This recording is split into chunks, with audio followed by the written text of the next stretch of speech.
There's two witnesses downtown. I was like, dude, yeah, he jumped me right here. He gives us everything about the suspect except the name. The guy that y'all think did the shooting, he is not the shooter. Here's someone saying, you don't have the right person. Ultimately, this case was going to be a question of who the jury believed. I hoped that they would be able to see past his convictions and focus on his testimony. My client was saying he didn't do this. He was vehement about it. For those most affected by a homicide, the first 48 is just the beginning. You take a lot of lives with one bullet. And it just caused so much pain. This is the story of the fight for justice in the weeks, months. Police, fire, medical. Yes, there's shots fired at me out here. Were you shot? No, I was getting shot at. Did you see the suspect? He's dark-skinned. He had on a black hoodie. Okay. Is he still in the complex? Yes. When police arrive, the shooter is gone, and they find two men shot.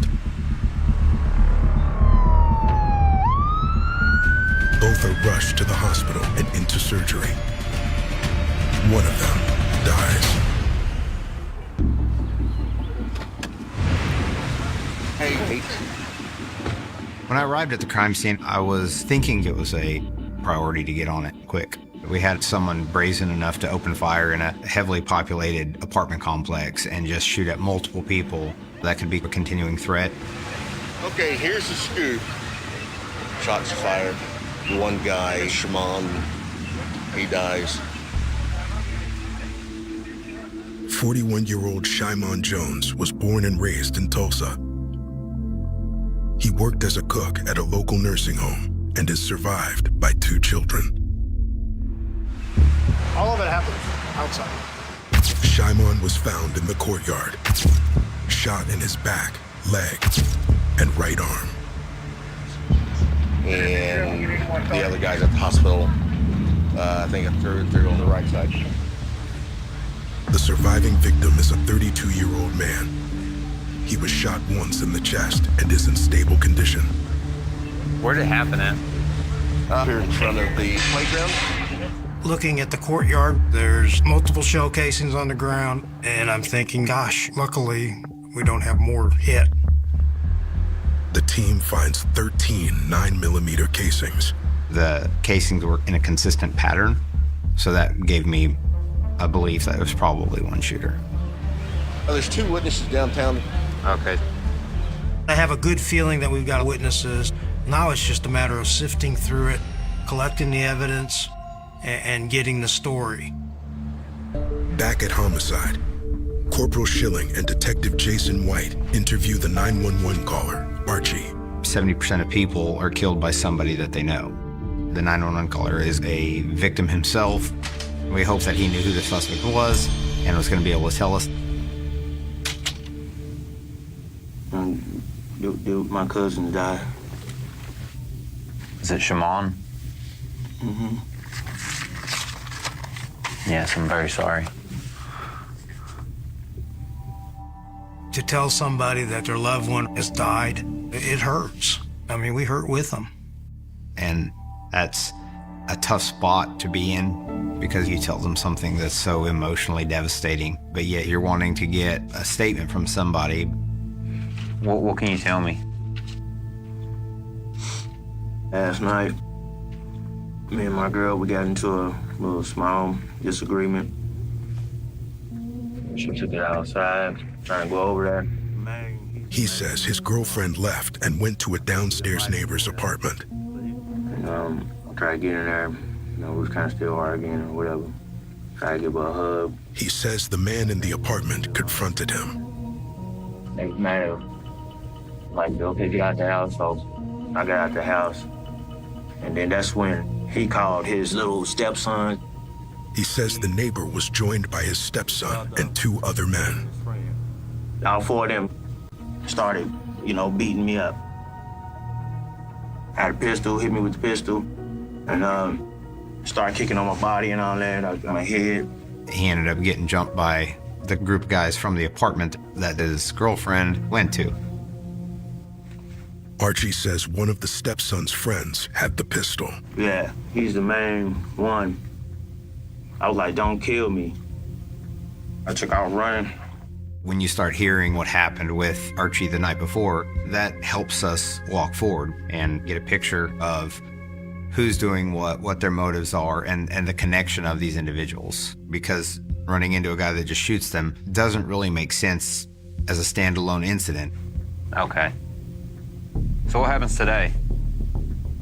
Today, we all got our car. Archie says earlier today he decided to go to the complex to confront the men that attacked him. They was with me just to, protect me if anything happened or anything like that.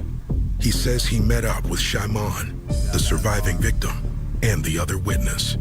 About 5 minutes or so. The dude, he come around the corner. He says they ran into his neighbor's stepson and the stepson's friend who had pistol whipped him. I was like, yeah, little dude, yeah, he jumped me right here. Brothers was like, yeah, we can catch you one-on-one. And I was like, oh, well, okay. To think you're going to get a fair fight in that situation when you didn't have a fair fight the night before doesn't ring true to me. I'm kind of going up there, and then that's when he put out the gun. And he started pow, pow, pow, pow, pow. He thought he had enough crew there to get his revenge from the night before, but a gun can quickly equalize being outnumbered. He busting at me. I was running, and then he busted at them too. How do you not get shot but both of them get hit? I don't know. That's God. He's obviously in an emotional state. There may be some underlying guilt about getting them involved in this. Had I not gotten my friends, had I not wanted to continue here, we wouldn't be in this position. Which one is the one that shot? He says the man that was with his neighbor's stepson is the shooter. You got his name? I don't know his name. How would you describe him? Tall, dark-skinned, probably about 6'1", 6'2", probably about 180, something like that. I know he has a black hoodie on when he pulled out the pistol. They both had white shirts, I think. Archie did a good job. He gives us everything about the suspect except the name. It's probably an image that's burned into his mind. He saw that individual shoot at him, and that individual killed his cousin. While Schilling and White continue their interview, Detective John Brown speaks with the other witness, Archie's friend. He called and he asked me. He says earlier that day, he got a call from the surviving victim. She said, do you want to go over there and confront the dude? Anyway, we gets over there. I seen black dude with the black hoodie. When he came around the corner, he said, what's up? And he just came out with a gun. He's shooting everywhere, pop, pop. So, this black guy in the hoodie, could you see anything of his face? I don't know him, but I could probably point him out, though. Was he by himself? I seen two. The other one was behind him. He was in a white shirt and black shorts. He was bald-headed, but I felt the information was credible. It was consistent with what Archie had said. They just got shot at, and their friends just got shot and killed. So they really have a stake in telling us the truth. So we just need to get a name. 2 hours in. Yeah, so I knock on the apartment downstairs, and he was in there. So while Detective Brown and I are interviewing downtown, Detective Ritter made contact with the downstairs neighbors that were the suspects in the previous assault on Archie. One of those individuals matched the physical description Archie and his friend had given as being at the murder scene and being associated with the suspect. The man Ritter brought to headquarters is the stepson of Archie's neighbor. As I'm leaving, someone asks me for a business card. They say the person that was probably with this guy is Marquise Johnson. As fate would have it, an individual that didn't really want to be involved in the investigation gave Detective Ritter a name. 26-year-old Marquise Johnson attended Memorial High School in Tulsa. He has prior convictions for drug possession and robbery. I'm thinking that's probably going to be your shooter.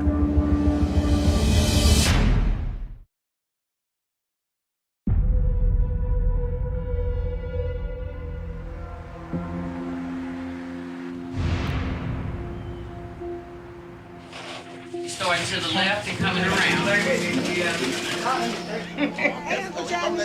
We come from a pretty large, close-knit family. My mother has 6 children. I'm the baby. Ruby was the oldest, which is Shaman's mother. Heavenly Father, we come to you thanking you for letting us be together. My sister was on dialysis during the time we found out that her son was murdered. So we all go out to the house, and just to have to give her that bad news that her baby is gone, it broke my heart. Let us enjoy the food we're about to receive and thank the ones that have prepared it. Hallelujah and amen. Amen. This really happened to a good-hearted person.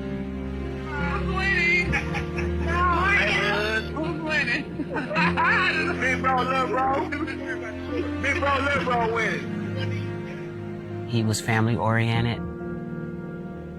He left behind a 1- and 2-year-old baby at the time. I remember my little brother as a good father taken too soon. The main thing he wanted was kids of his own. And then he finally had his 2, and he loses his life. I know he just got robbed out of what he really wanted to do the most, man. Tell him how you felt about your dad. You was talking in the house. I said that I miss him, and if he was still here, I would do anything to make him proud. If you lose a loved one to gun violence, you know, you take a lot of lives with one bullet. And it just caused so much pain, so much pain.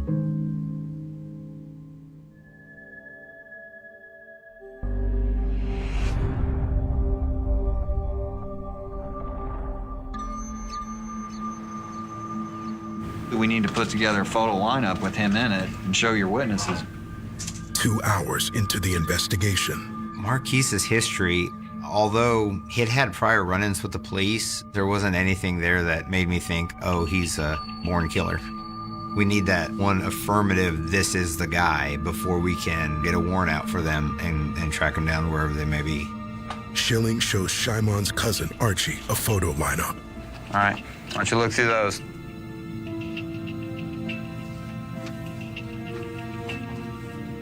See him? Right there. That's him. That's the shooter? Yes. He gets to Marquise's picture and that's the guy, that's him. There's no doubt in his mind. Guarantee. He killed my cousin. That gives me a lot of faith in his identification. You want me to show this other guy? Yeah. Okay. Gonna show you some pictures. Flip through those and tell me what you think.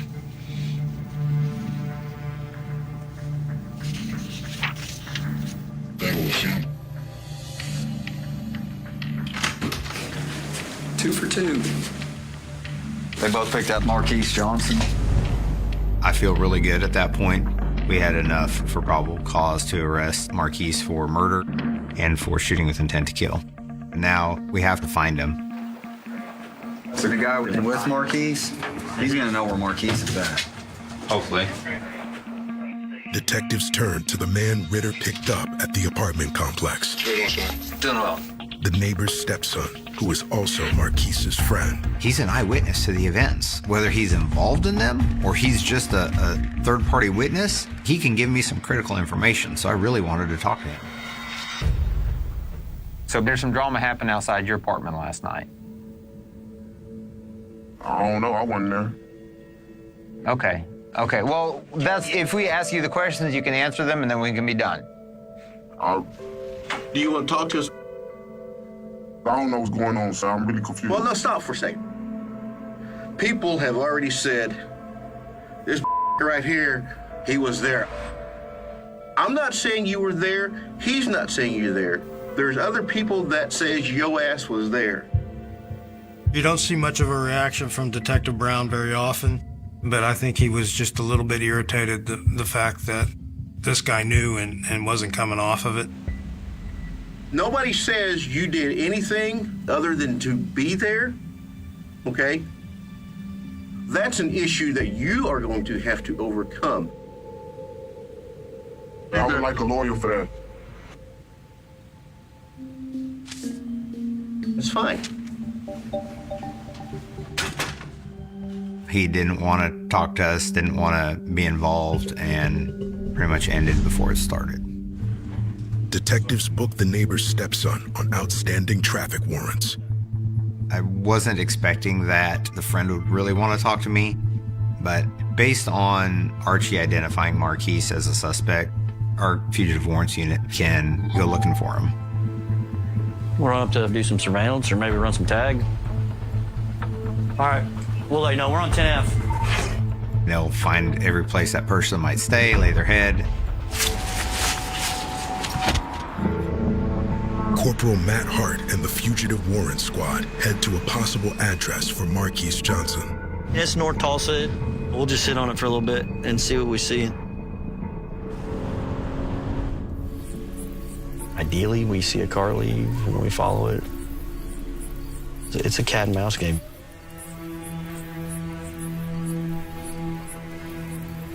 The house looks pretty dark. There's no cars in the driveway. 7 hours into the investigation. That's all I got. No love. Marquise was not found.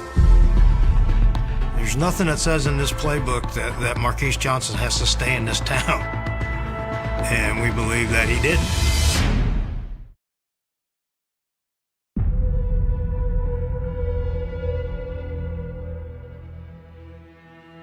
I was a little surprised that Marquise was able to get out because we were on him pretty quick. I think what this tells us is he knew that he shot and killed somebody in broad daylight, and if he wanted to stay free, he had to get out of here. I think Marquise put forth quite a bit of effort to avoid being followed. So we went to the media. An accused killer on the run. Right now, Tulsa police say they fear if he's not caught, he could strike again. Police released this poster of 26-year-old Marquise Johnson, who they're calling a person of interest in Wednesday's double shooting. He just shot a bunch of rounds at a bunch of people. If he would do that, then I think he's a danger to anybody around him. If you know where he's at, police are asking you to give them a call.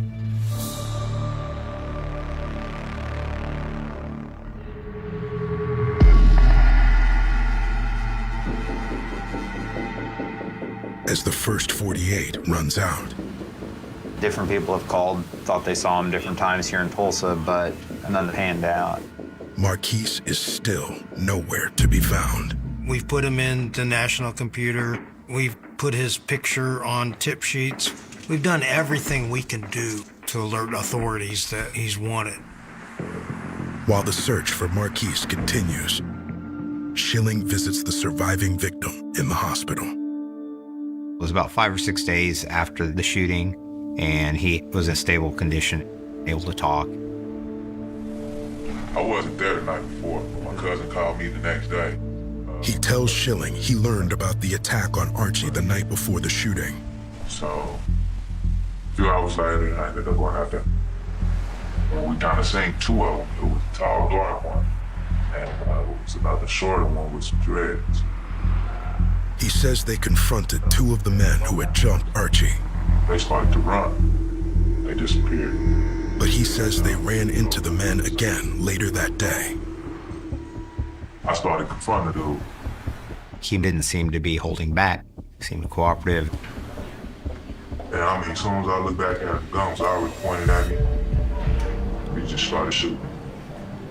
Overarching, it was consistent with what both Archie and his friend had already told us. And even though I had gotten Marquise identified, I still felt like I ought to show him a lineup. Had you ever seen that guy before? The only time I seen him was that time. They ran. The second time when he shot me, and then the third time he was on the news. I don't want you to pick the guy you saw on the news. I want you to pick out the guy that you saw that day. That's him. That's the guy right there. He identified Marquise out of it. And, what motivation would he have to misidentify somebody? If you're looking for justice, you want the right person, not just any person. No, so easy. I understand it.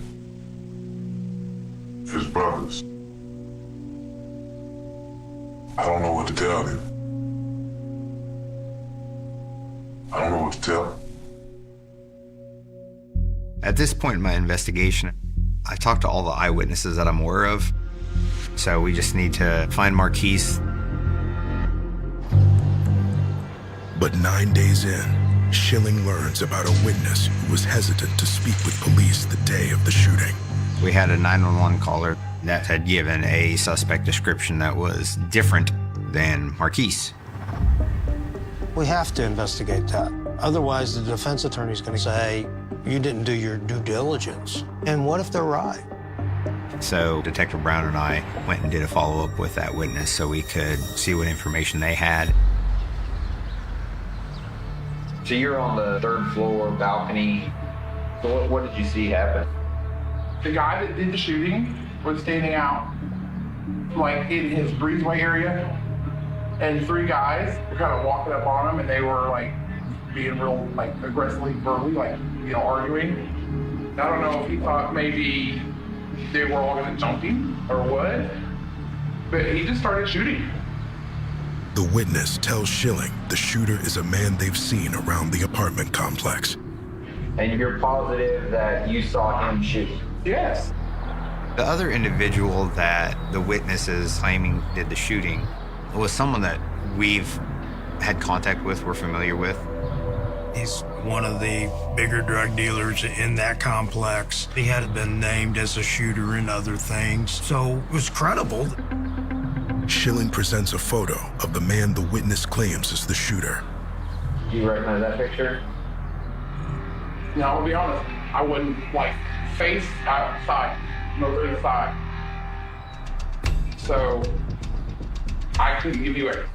He looks familiar, I've seen him out there a lot. But I can't definitively say, yeah, that's him. I saw the side of his face mostly. They say that's the person that shot, but then when shown a photo of that same person, uncertain if that's the person or not. You're into that guy? Schilling shows the balcony witness pictures of Marquise and the neighbor's stepson. Did you see him that day? No. I don't recognize him from out there at all. Oh, that guy. Did you see that guy out there that day? During all that, no. Let me tell you, the guy Marquise that y'all think did the shooting, he is not the shooter.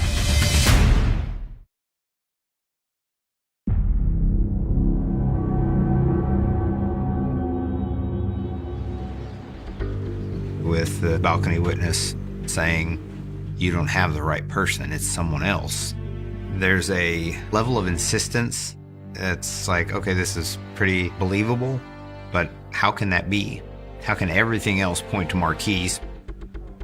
And the other individual that the witness is claiming did the shooting, and police had made contact with him, talked to him, searched him. His physical description didn't match the initial physical description. There was no evidence to indicate he had anything to do with this investigation. Even after we're convinced that we've got the right guy, what if we're not? So we keep investigating. As Schilling digs further to try to locate Marquise, he makes another discovery. And I did a couple of search warrants for his social media account, and they had been active up until the date of the murder, and then after, they went silent. It's just reaffirming my belief that he is the person we're looking for, just the discipline to try to stay unfound. As months pass without an arrest, the situation only gets worse for Shimon's family. 9 months later, I went to the hospital to see my sister, She said, I don't want to do this anymore.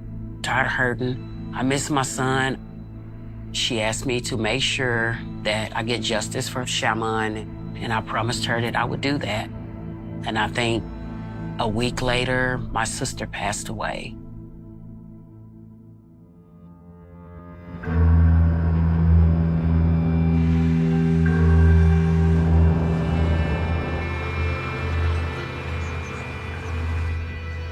After 2 years of searching for their suspect, What you got? 2016 case of mine, Marquise Johnson. Yeah. He got arrested. Marquise finally got arrested up in Wichita, Kansas. He got pulled over, lied about who he was. They were suspicious about it and arrested him for some traffic violations, fingerprinted him, and ended up finally finding him as a wanted person out of Tulsa. And he said he had nothing to say. Marquise Johnson is turned over to Tulsa authorities and charged with first-degree murder. I ran over to the baby mother's house at 10 o'clock at night and I said, I got some good news. They actually caught the guy that murdered their dad.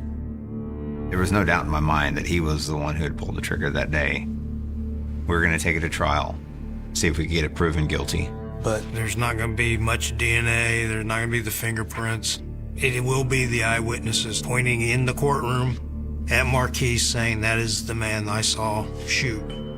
And this is 3 years later now. The prosecutor's got to keep everybody on board. Getting to a guilty was going to require 3 men. Archie and the 2 fellas he was with were going to be pretty critical to the whole prosecution. Those are the 3 witnesses who made ID. And they needed not only to be available, they needed to be willing. And getting the 3 men on board isn't the only concern. None of them had clean hands. All 3 of them have been arrested before. All 3 of them have had interactions with law enforcement. Our job is to take a look at the witness and see if there's a credibility, reliability, or bias issue.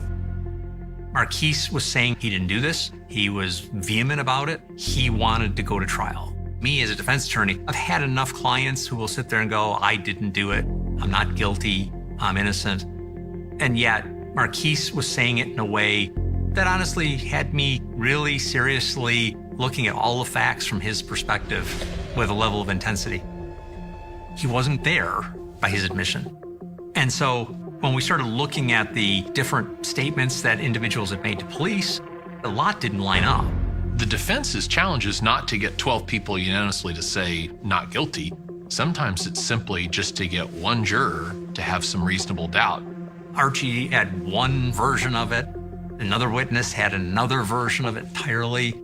When you start having those inconsistencies, that makes me start looking into the credibility and reliability of those witnesses. There's no question something bad happened that day. No question that Shamon was murdered.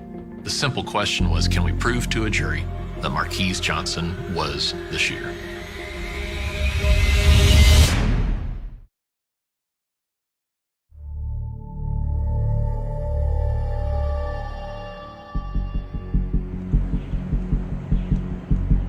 I was excited about the trial because not only had we found Archie and the other guys he was with that day, they were willing to testify. 4.5 years after Shimon's murder, the trial begins. I was kind of nervous, but I went to the trial because I promised my sister I would get justice for her son. On the second day of trial, the prosecutor calls Archie to the stand. Anytime you've got somebody testifying who has a little bit of a criminal past, that information is going to get in front of the jury. I've always found it's better to get that information out front and not let the defense have an aha moment. I hoped that they would be able to see past his convictions and focus on his testimony. He took the stand and told essentially the same story from 5 years earlier. Put out the gun and start pow, pow, pow, pow, pow. Archie did a pretty good job of explaining what had happened. He had something bad happen to him the night before. He called 911. The next day, something bad happens. He calls 911 again. He hangs around. He talks to the detectives. He does the interview. I know he has a black hoodie on when he pulled out the pistol. During his testimony, Archie points out Marquise Johnson as the shooter. But on cross, the defense grills him on inconsistencies in his statements. Archie Doby tends to play hide ball.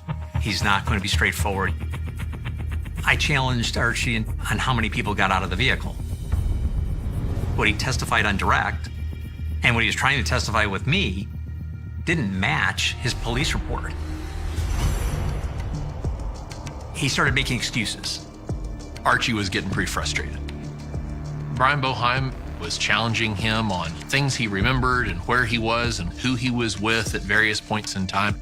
I think for all of us, it's hard if you're recalling something or a story you told 5 years ago to tell it exactly the same way 5 years later. We got to a point where he started talking about what allegedly my client was wearing. They went to the apartments. Allegedly, they saw my client, and Archie described him as having different clothes on and running away. Archie claimed that my client was wearing a t-shirt, a white t-shirt. But he had said on direct he was wearing a hoodie later when the shooting occurred. That never sat right with me. To me, his testimony wasn't reliable and potentially wasn't credible. Kind of made me upset the way they was coming at Archie, but I'm glad he didn't give up. He kept going and he got through it. The state calls the two other eyewitnesses, the surviving victim and Archie's friend. They all did fantastic. They told basically the same story they had told 5 years earlier. The other two witnesses each had their own problems. One of them told an entirely different story of where they went and how they got there. So the original incident with Archie Doby's girlfriend happened here. Easy Pawn was one of the places that they picked up one of the individuals. One witness was very clear they went to Quick Trip, while another witness said they were at a smaller store. And so the back and forth and the cross between, all these different locations made it very confusing for the jury. There's three different guys who saw things from three different perspectives. One was in a car, two were out of the car, one got shot, one didn't. And they all three pointed at Marquise Johnson and said, that's the shooter. But the defense flags a key detail in the testimony of Archie's friend. His identification was at issue. There was a moment where I looked at him and said, sir, is the person that you saw doing the shooting in the courtroom? He started looking around. Looked right at my client, and then looked back and started staring at one of the jurors. He looked down the line of the jury, and he looked back in the gallery, and he looked around. Mr. Gray, a well-trained litigator, was able to refocus the witness, and at that point, the witness then pointed at my client and said, that's him. I think he probably had some bad eyesight, but I think he also understood there was some gravity to that moment. There's consequences if you say, that's the guy who killed somebody. And so I think he was taking his task seriously and wasn't just phoning it in. As the prosecution rests, felt good about our case. I felt confident that Archie and his friends had put in front of the jury an incredibly compelling account that was supported by the physical evidence that crime scene and others had done and supported by the work of the medical examiner. The defense calls their only witness to the stand. We called the balcony witness. In their police interview, they were very clear that Marquise was not the shooter. When someone doesn't have any bias or any dog in that fight, if you will, it should make them a much more reliable and credible witness. I asked them directly, was Marquise the shooter? And the answer was no. Unequivocally, no. The balcony witness said they were able to see full on the shooter's face. I was sitting there thinking, that's not what you said 5 years ago. I can't definitively say, yeah, that's him. I saw the side of his face mostly. Right after the homicide, the witness told detectives that they didn't get a very good look at the shooter's face. Now, I'll be honest, I wouldn't face outside, mostly inside. So I couldn't give you a He looks familiar. I've seen him out there a lot, but I can't definitively say, yeah, that's him. If you listen carefully, there's a hesitation. When Sergeant Schilling showed that person that photo of the individual, they said did the shooting. They sort of shied away from the person. That tells me that there's something more going on. Did you see that guy out there that day? During all that, no. So I'm telling you, the guy Marquise that y'all think did the shooting, he is not the shooter. The witness is being shown Marquise's photo, and there's no hesitation. Absolutely not. Ultimately, this case was going to be a question of who the jury believed. If they introduce some doubt in at least one juror's mind, and it blows the whole case up, that's nightmare scenario.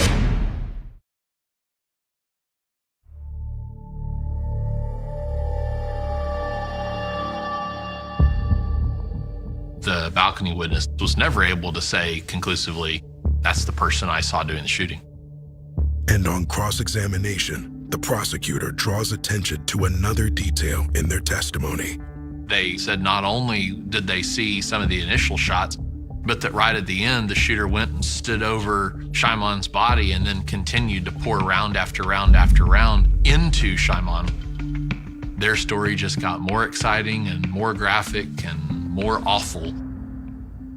Helpful people. They want to answer the question, and they are going to try to communicate it in a way that they believe is going to be believed.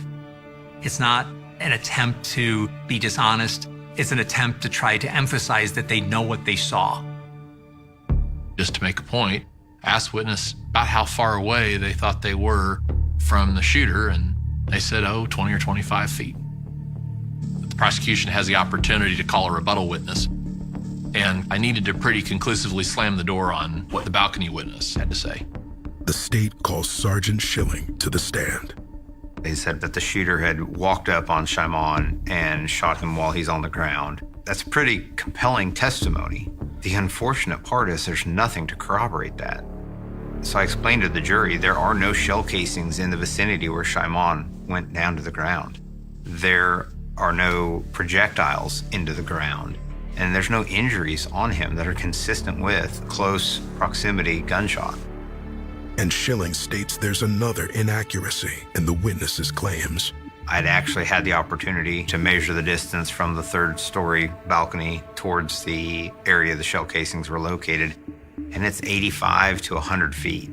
So 3 to 4 times the distance they're describing. Everybody can do simple math, and the jury, I think, pretty quickly knew that there was a large difference between the witness's estimation, 20, 25 feet, and what Corporal Schilling had measured of 85 to 100 feet. Listening to this witness was important. I know victims can be wrong in their identification, but when I see inconsistency after inconsistency, I articulate that to a jury because jury trial is not beyond any doubt. It's beyond a reasonable doubt. And what this witness is describing is unreasonable. I really think they were trying to provide an honest account. I think they were just overeager and maybe kind of their mouth started writing checks that they couldn't cash.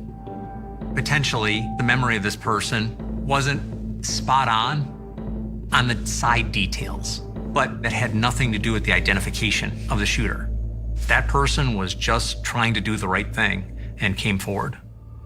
The jury leaves to deliberate. I was nervous because we was all sitting there, and I was just like, I wonder how this finna go, you know?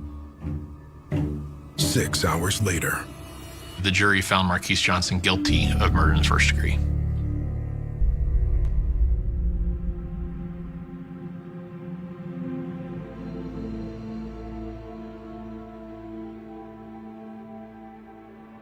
I think the jury's verdict was fair. I think it reflected their thoughts on the idea that somebody would do something like this in broad daylight in an apartment complex where families and children live. It can't bring back our loved one, but I think it made us closer. And I try to remember the good times. We're gonna do a balloon release in honor of Shymon. If everybody can grab a balloon. Back in 2016, before this happened, Shaman came to me. He said, I ain't never had a birthday party. I want you to throw me a birthday party. And I said, okay, I got you. Then this happened. Oh, Donna, would you lead us in prayer real quick? Okay, we're here in memory of Shaman Jones. He meant a lot to everyone here. Everything that he wanted is what I'm celebrating for today. Everyone to come together as a family. We love on one another, eat some good food, and play a little dominoes. That's what he loved. We thank you, Heavenly Father, for this day. We thank you, Father, for family. I just want the world to know that Shaman was a good person. On the count of 3, we're going to let the balloons go up. Go ahead and count us down, Shamar. 3. Let's go. And he have 2 beautiful children that he left behind. And that's the sad part. They didn't get a chance to really grow up and get that father figure that he wanted to give them. I'm gonna miss his positive energy and his laugh. He's gone, but he's never forgotten.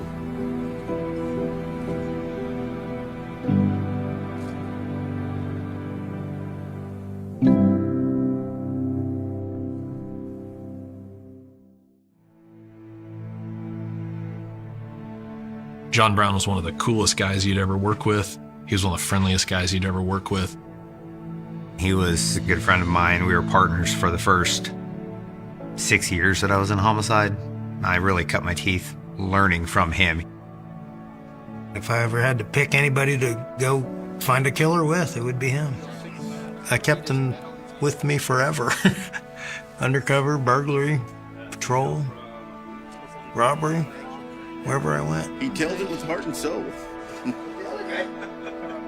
Just that boisterous, loud, friendly, kind. He's just a wonderful human being. He's going to be really, really missed. He's a good friend. Great cop, but even a better friend. The cabin had been abandoned for 34 years.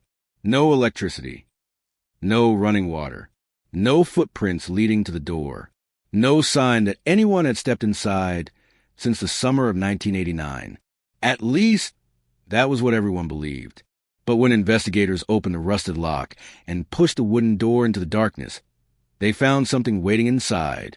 Something that survived decades of heat, storms, and silence. A single photograph. A handwritten note. And a final clue that would reopen one of Louisiana's most haunting cold cases. For years, the people of Blackwater Parish believed they knew what happened to 19-year-old Emily Carter. They believed she disappeared without a trace. They believed the swamp took her. They believed the truth had vanished with her. But inside that forgotten cabin hidden deep in the Louisiana wilderness, investigators discovered a secret someone had spent decades trying to bury. A secret that would expose betrayal. A secret that would force an entire community to question everything they thought they knew. Because sometimes a cold case does not stay frozen forever. Sometimes the past waits. And sometimes, all it takes is one forgotten room, one piece of evidence, one final clue to bring everything back. The story began on a humid August night in 1989. The kind of night Louisiana was known for. Heavy air, dark skies, the sound of insects filling the distance. Blackwater Parish was a small community surrounded by thick forests, narrow roads, and endless stretches of wetlands. A place where everyone knew everyone. A place where rumors travel faster than official information. And on August 17th, 1989, one rumor spread faster than anything before. Emily Carter was missing.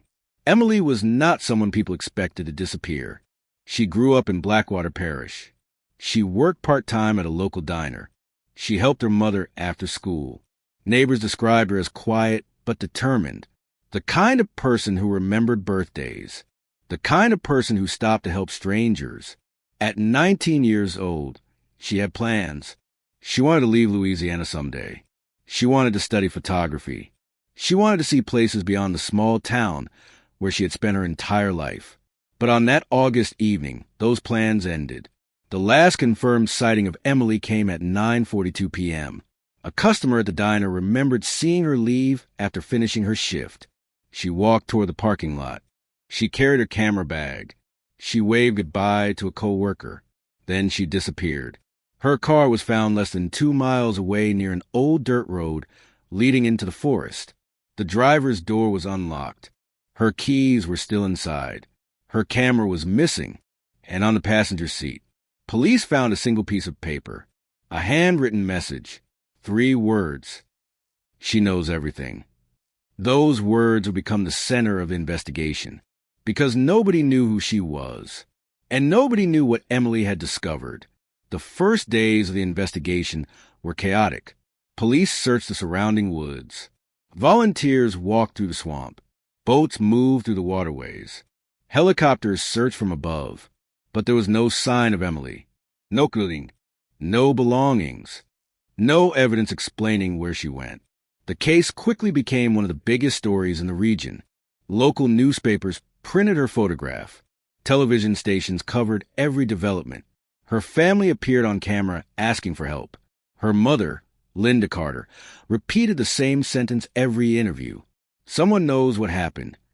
At the time, investigators believed Emily may have left voluntarily. They considered the possibility that she wanted to escape. Maybe she was overwhelmed. Maybe she wanted a new life. But her family rejected that theory immediately. Emily had left behind everything. Her wallet, her identification, her favorite jacket, the camera she carried everywhere. Something had happened. Something forced her to disappear. The investigation soon focused on people closest to her. Her co-workers, friends, former classmates, anyone who might know what Emily had been doing before she vanished. Then detectives discovered something strange. 3 days before she disappeared, Emily had visited the parish records office. She requested access to old property documents. At first, investigators thought it was meaningless. A 19-year-old looking through property records seemed unusual but harmless until they discovered what she was searching for: an abandoned cabin deep in the woods, a place officially listed as destroyed in 1978, a structure that supposedly no longer existed. But Emily had found something.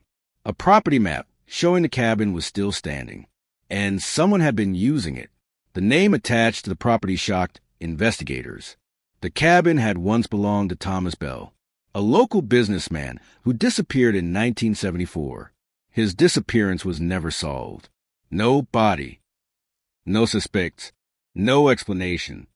The case eventually went cold, but Emily had reopened the records. Why? What did she find connected to a missing man from 15 years earlier? Investigators searched the cabin location immediately, but they were too late. The area was enormous. The forest was dense. The weather changed quickly. After weeks of searching, they found nothing. The trail went cold, then colder. Months passed, then years. Emily Carter became another name in a growing list of unsolved disappearances. The town slowly moved on. The newspapers stopped printing updates. The investigators changed assignments. The evidence sat untouched in storage.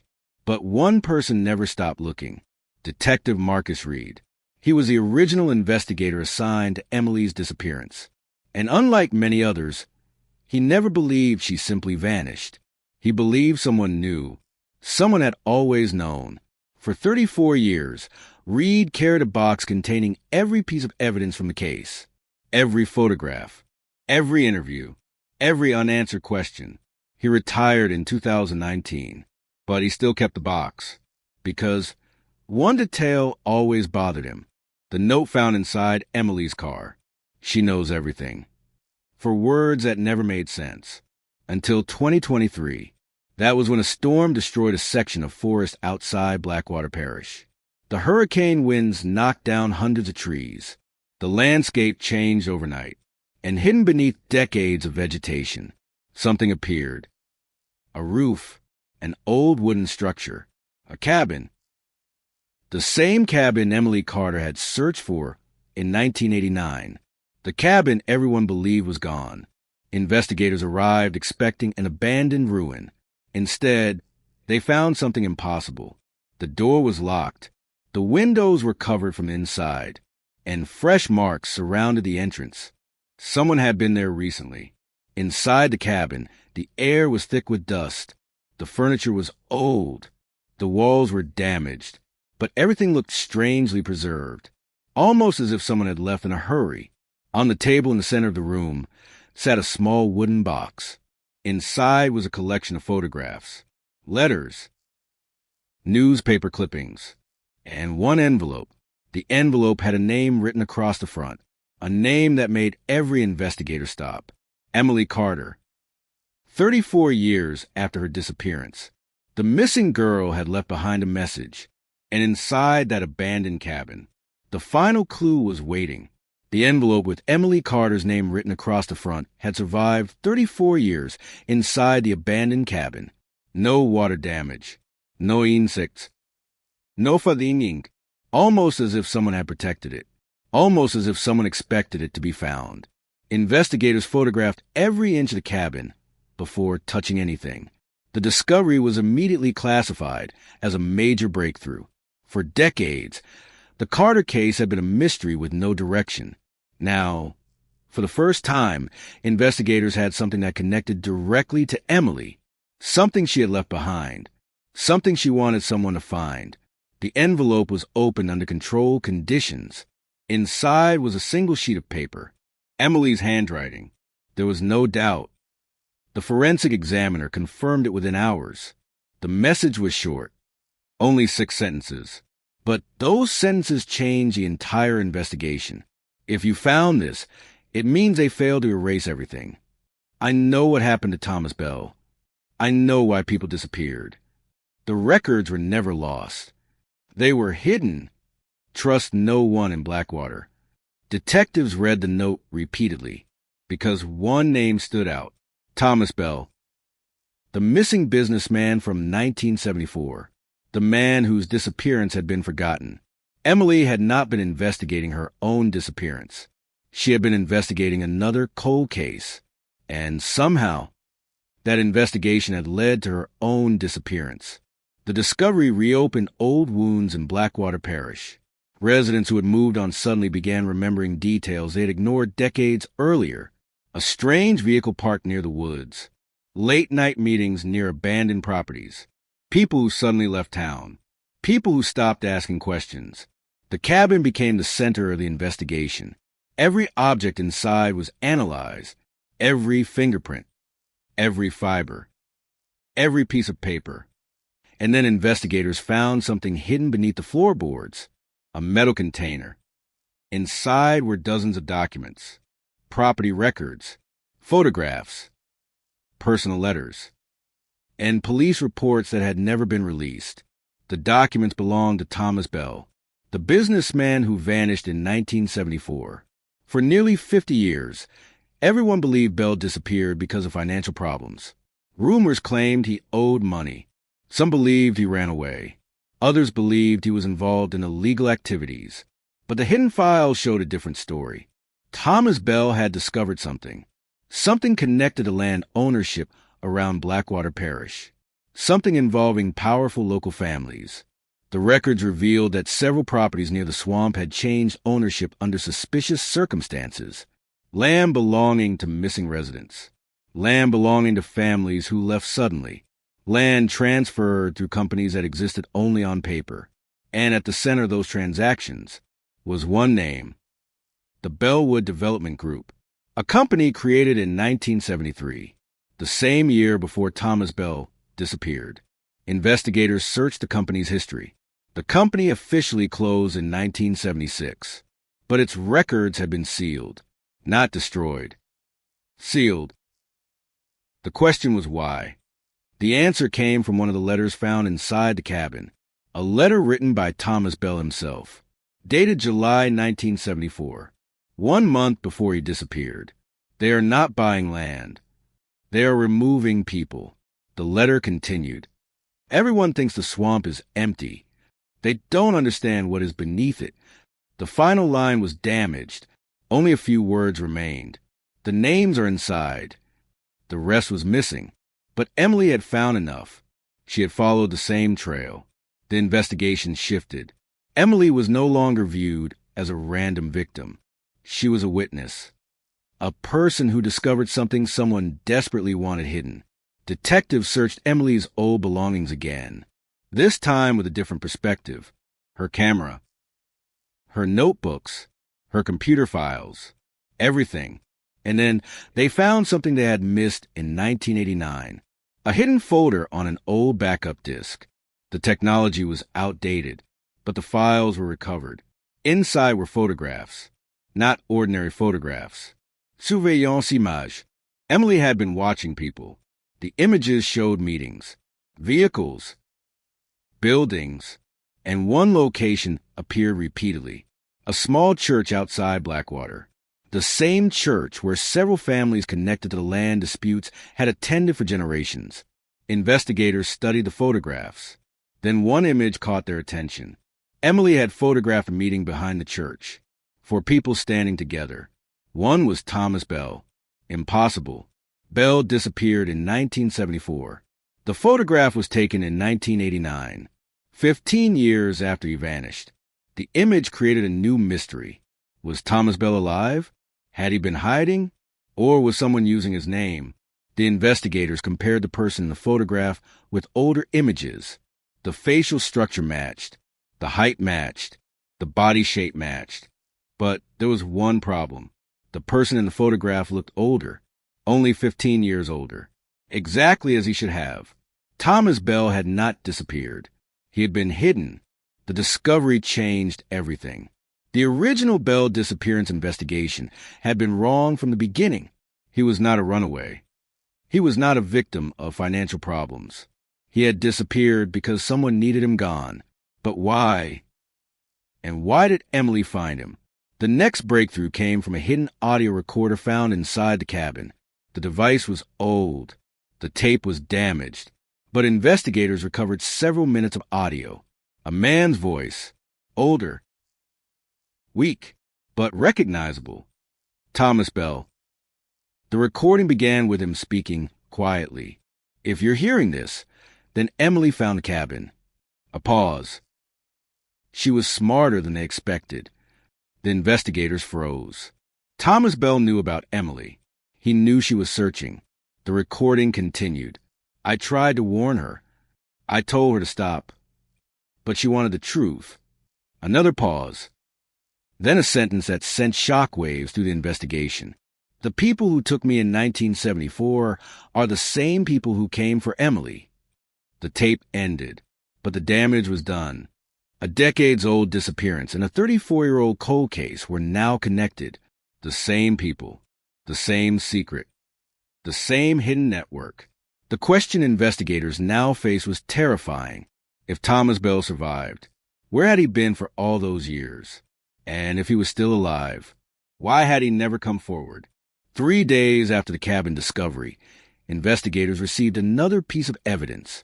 A handwritten letter delivered anonymously to the sheriff's office. No return address. No fingerprints. Only one sentence on the front. You're looking in the wrong place. Inside was a map drawn by hand. It showed a location deep inside the Louisiana wetlands. A place marked with a single word, below.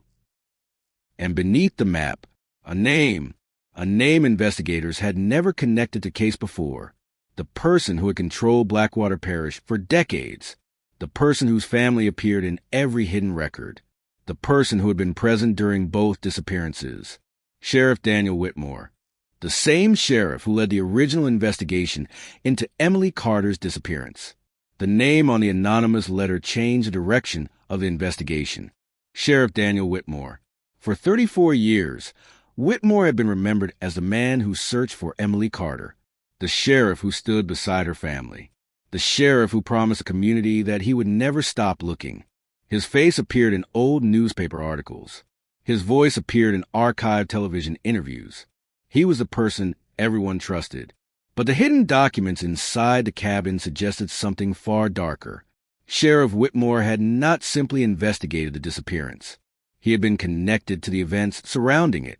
The investigation team immediately reopened every report from 1989, every interview, every piece of evidence, every decision made by the original investigators. And within hours, they discovered something disturbing. The original case file was incomplete. Pages were missing. Evidence logs had gaps. Witness statements had been shortened. The investigation had not failed because there was no evidence. It had failed because evidence had disappeared.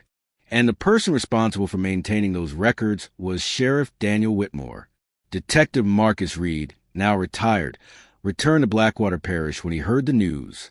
He carried the same evidence box he had kept for decades. But this time, he brought something else. A memory, a moment from 1989 that he had never forgotten. "I should have known," Reed said quietly. The investigators looked at him. "What?" Reed stared at the old case documents. "Daniel Whitmore told us where to search." A silence filled the room. "What do you mean?" Reed explained. After Emily disappeared, Whitmore personally directed the search teams. He chose the locations. He decided which areas received the most attention. And every major search avoided one place: the abandoned Bell cabin, the exact place Emily had been investigating. Why would he avoid it? One detective asked. Reed looked down. Because maybe he knew it was there. The discovery forced investigators to examine Whitmore's history. The sheriff had served Blackwater County for nearly 40 years. He was considered a local legend. He built community programs. He helped during hurricanes. He attended every major event. But beneath the public image was another story. The Whitmore family had owned land around the swamp for generations. Large areas, prime property, including land connected to the Bellwood Development Group, the same company connected to Thomas Bell, the same company involved in the missing land records. Investigators searched financial documents. They found hidden connections. Sheriff Whitmore's family had received ownership transfers from several properties shortly after residents disappeared. Not directly, through companies, through relatives, through complicated legal arrangements. Enough separation to avoid suspicion, but enough connection to reveal a pattern. The missing people were not random. They were obstacles. People who owned land someone wanted. People who knew something someone wanted hidden. The cabin evidence suggested Thomas Bell discovered the pattern. Emily discovered the pattern, and both paid the price. The team returned to the underground location marked on the mysterious map. The wetlands were dangerous. The terrain changed constantly. Water levels rose and fell. Paths disappeared overnight. But after several days of searching, investigators found something buried beneath the mud. A concrete structure, hidden beneath trees and vegetation. Not natural, not old. A bunker. The entrance was sealed. The construction records did not exist. Inside, investigators discovered another hidden archive. But unlike the cabin, this one was not abandoned. The lights worked. The equipment was functional. Someone had been using it. Recently. The walls were covered with photographs. Hundreds of photographs. The same surveillance style found in Emily's files. People being watched. Meetings being recorded. Movements being tracked. The bunker was not just a storage facility. It was an observation center. Someone had been monitoring Blackwater for decades. At the center of the room was a large table. On it were 3 folders. One marked Thomas Bell, 1974. One marked Emily Carter, 1989. And one marked Current Operation. The third folder was empty. Someone had removed its contents shortly before investigators arrived. But the first 2 folders remained. Inside Thomas Bell's folder were documents describing his discovery. He had uncovered illegal land acquisitions. But he had also discovered something else. A list of names. A list of people who helped hide the operation. Business owners. Officials. Law enforcement. The list included Sheriff Daniel Whitmore. But it also included someone unexpected. A name investigators recognized from another case. A federal environmental investigator. Someone who had investigated contamination claims in Louisiana. Someone who supposedly tried to expose corporate crimes. The same person who later disappeared in 1991. The case files had never been connected. Until now. The Blackwater investigation was expanding. This was not one crime. It was decades of crimes connected by the same people. Then investigators opened Emily's folder. Inside was her final investigation. Photographs, notes, a timeline, and a final message written only hours before she vanished. I know who Thomas Bell trusted. I know who helped him disappear. I know who is still watching. Below those words was a name partially covered by black ink. Someone had tried to erase it. Forensic specialists restored the damaged writing. The name appeared slowly, letter by letter. Everyone in the room became silent, because the person Emily identified was not a stranger, not a criminal hiding in the shadows.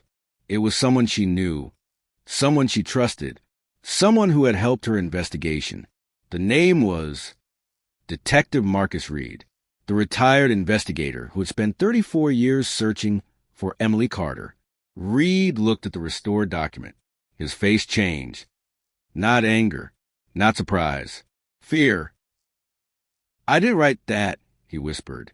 Nobody answered, because the evidence suggested one terrifying possibility. Someone had manipulated the investigation from the beginning. Someone had created false trails. Someone had positioned people against each other. And for 34 years, everyone had been searching for Emily Carter, except the person who knew exactly where to look. The investigation team questioned Reed immediately. He did not deny knowing Thomas Bell. He did not deny knowing about the cabin, but he denied having anything to do with Emily's disappearance. Then he revealed something he had kept hidden since 1989, a secret he believed would destroy the case if exposed. The night Emily vanished, he received a phone call, a call from an unknown number. The voice on the other end gave him one warning. Stop looking for the girl. Reed continued. I thought it was a threat, but now I realize. He looked at the documents. It was a warning. The detectives asked, Who called you? Reed hesitated, then answered. A name nobody expected. A name that connected every piece of the mystery.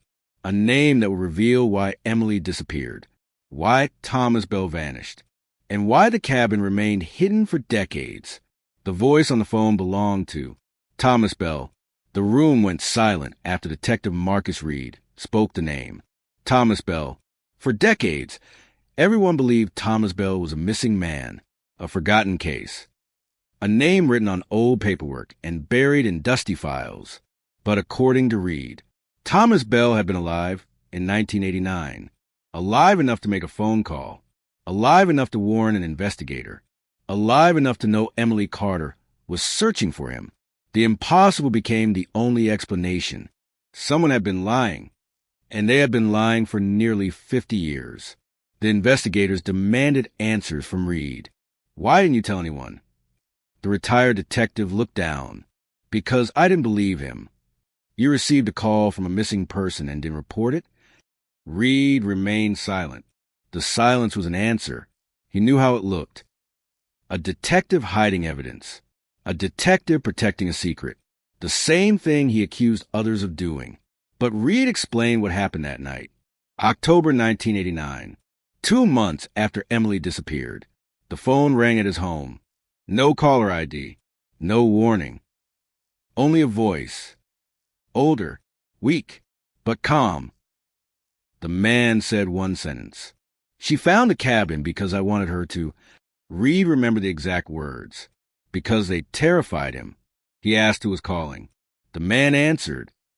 Someone who should have died a long time ago. Then the line went silent. Reed said he searched the phone records. Nothing. No trace. No location. No evidence. He convinced himself it was a cruel prank. A person trying to reopen Emily's family's pain. But years later, after finding the cabin, after seeing the evidence, he realized the call had been real. The investigation team returned to the cabin. They searched every object again. This time, they were looking for Thomas Bell, not Emily, not the land records, not Sheriff Whitmore. Thomas Bell. Inside the cabin wall, hidden behind a loose wooden panel, they found another compartment. Inside, a journal, a map, and a photograph. The photograph showed Thomas Bell standing outside the cabin, but he was not alone. Standing beside him was Emily Carter. The date, written on the back, shocked investigators. August 16, 1989, one day before Emily disappeared. The picture proved something impossible. Emily had met Thomas Bell before she vanished. The two missing cases were never separate. They were always connected. The journal explained why. Thomas Bell had discovered that the Bellwood Development Group was purchasing land around Blackwater for a hidden purpose. But the land itself was not the goal. The goal was what was underneath it. The wetlands surrounding Blackwater contain a rare underground mineral deposit, a resource valuable enough to attract corporations and government interests. But extracting it created a dangerous problem: toxic waste, chemical contamination. The companies involved knew the risks. They knew the environmental damage. They knew people living nearby were being exposed. But instead of stopping, they hid it. Thomas Bell discovered the operation when he noticed unusual land transfers. Families disappeared. Properties changed ownership. Records were altered. At first, he believed it was simple corruption. Then he found something worse. People were not leaving voluntarily. They were being forced out. Some threatened. Some paid. Some disappeared. Thomas started collecting evidence. He created copies. He stored documents. He contacted people he thought he could trust. One of those people was Detective Marcus Reed. Another was Emily Carter.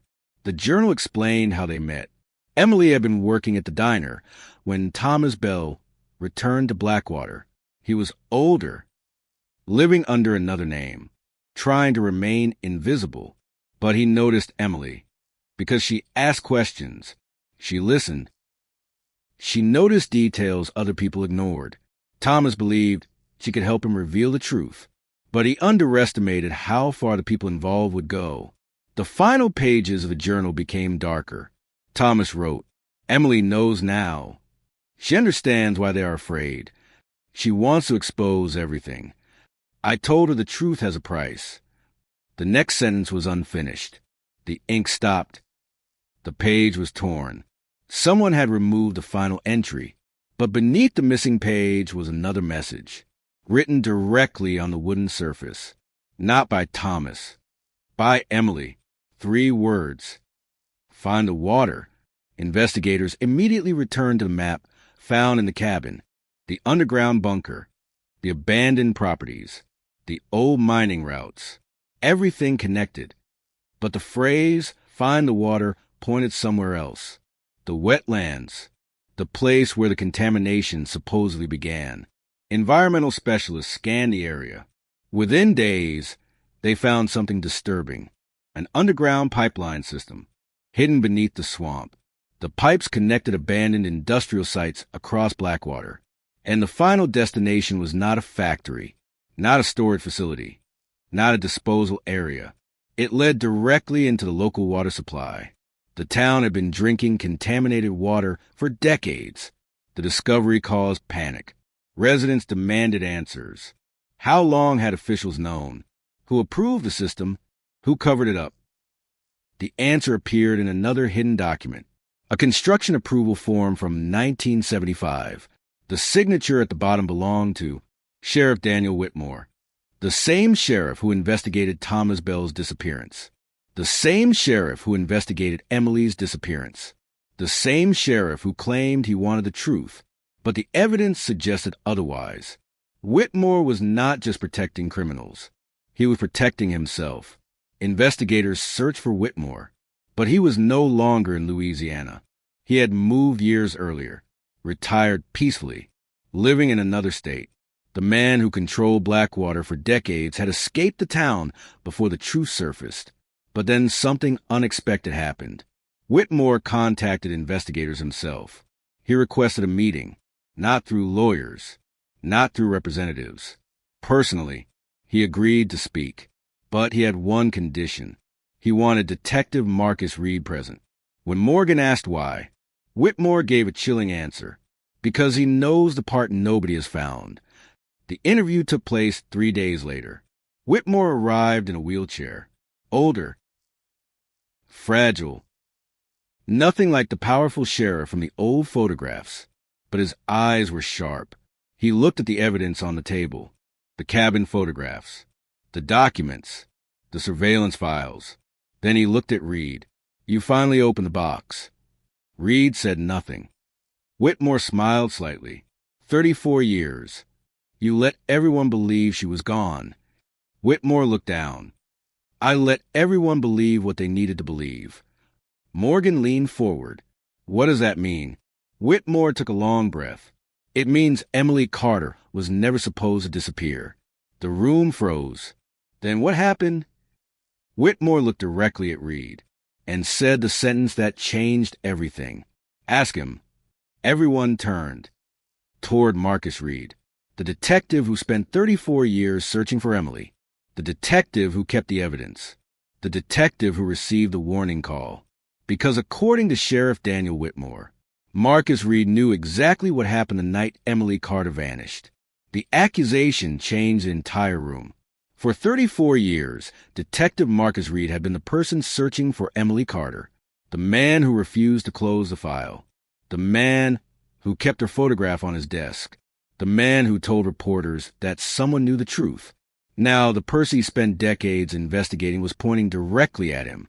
Sheriff Daniel Whitmore, the man everyone suspected, the man connected to the hidden land deals, the man who controlled the original investigation, was saying Reed knew more than he admitted. Nobody spoke for several seconds. The only sound was a recording equipment running on the table. Detective Rachel Morgan watched Reed carefully. She had interviewed hundreds of suspects. She knew the difference between anger and fear. Reed looked afraid, not because he was accused, because he knew something was coming. Morgan turned toward him. Is there something you haven't told us? Reed looked at the old sheriff, then at the photograph of Emily. Finally, he answered, yes. The word landed heavily. I lied about one thing. The investigators leaned closer. Reed explained that after Emily disappeared, the case became impossible. Every lead collapsed. Every witness changed their story. Every piece of evidence seemed to point nowhere. But there was one thing that never appeared in the official report. The night Emily vanished, Reed found her camera. Not her car. Not her bag. Her camera. The camera she carried everywhere. The camera that everyone believed was missing. Morgan froze. Where was it? Reed looked away. At the cabin. The room went silent. The cabin. The same cabin discovered decades later. The same cabin where Emily's final message was found. Reed admitted he found the location 3 days after Emily disappeared. He followed a clue from one of her notebooks. He reached the cabin before anyone else. Inside, he found Emily's camera, and he found something else. A photograph. One that showed Emily standing with Thomas Bell. Alive. Together. Working on the investigation. Reed believed the discovery was too dangerous. Not because he wanted to hide the truth. Because he believed revealing it would get more people killed. Morgan's expression hardened. You made that decision alone? Reed nodded.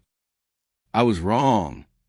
The retired detective explained that at the time, he thought the people behind the operation were untouchable, powerful, connected. He believed the only way to protect Emily's family was to keep searching quietly. But the truth was more complicated. By hiding the evidence, he became part of the cover-up, the same thing he was trying to stop. Morgan asked a question everyone wanted answered. What happened to Emily after she met Thomas Bell? Reed looked at Whitmore. The old sheriff remained silent. Then Reed spoke. She wasn't taken from the cabin. She left. The investigators exchanged confused looks. Voluntarily? No. Reed shook his head. She left because someone warned her. The hidden files had revealed a pattern. People were not always forced away.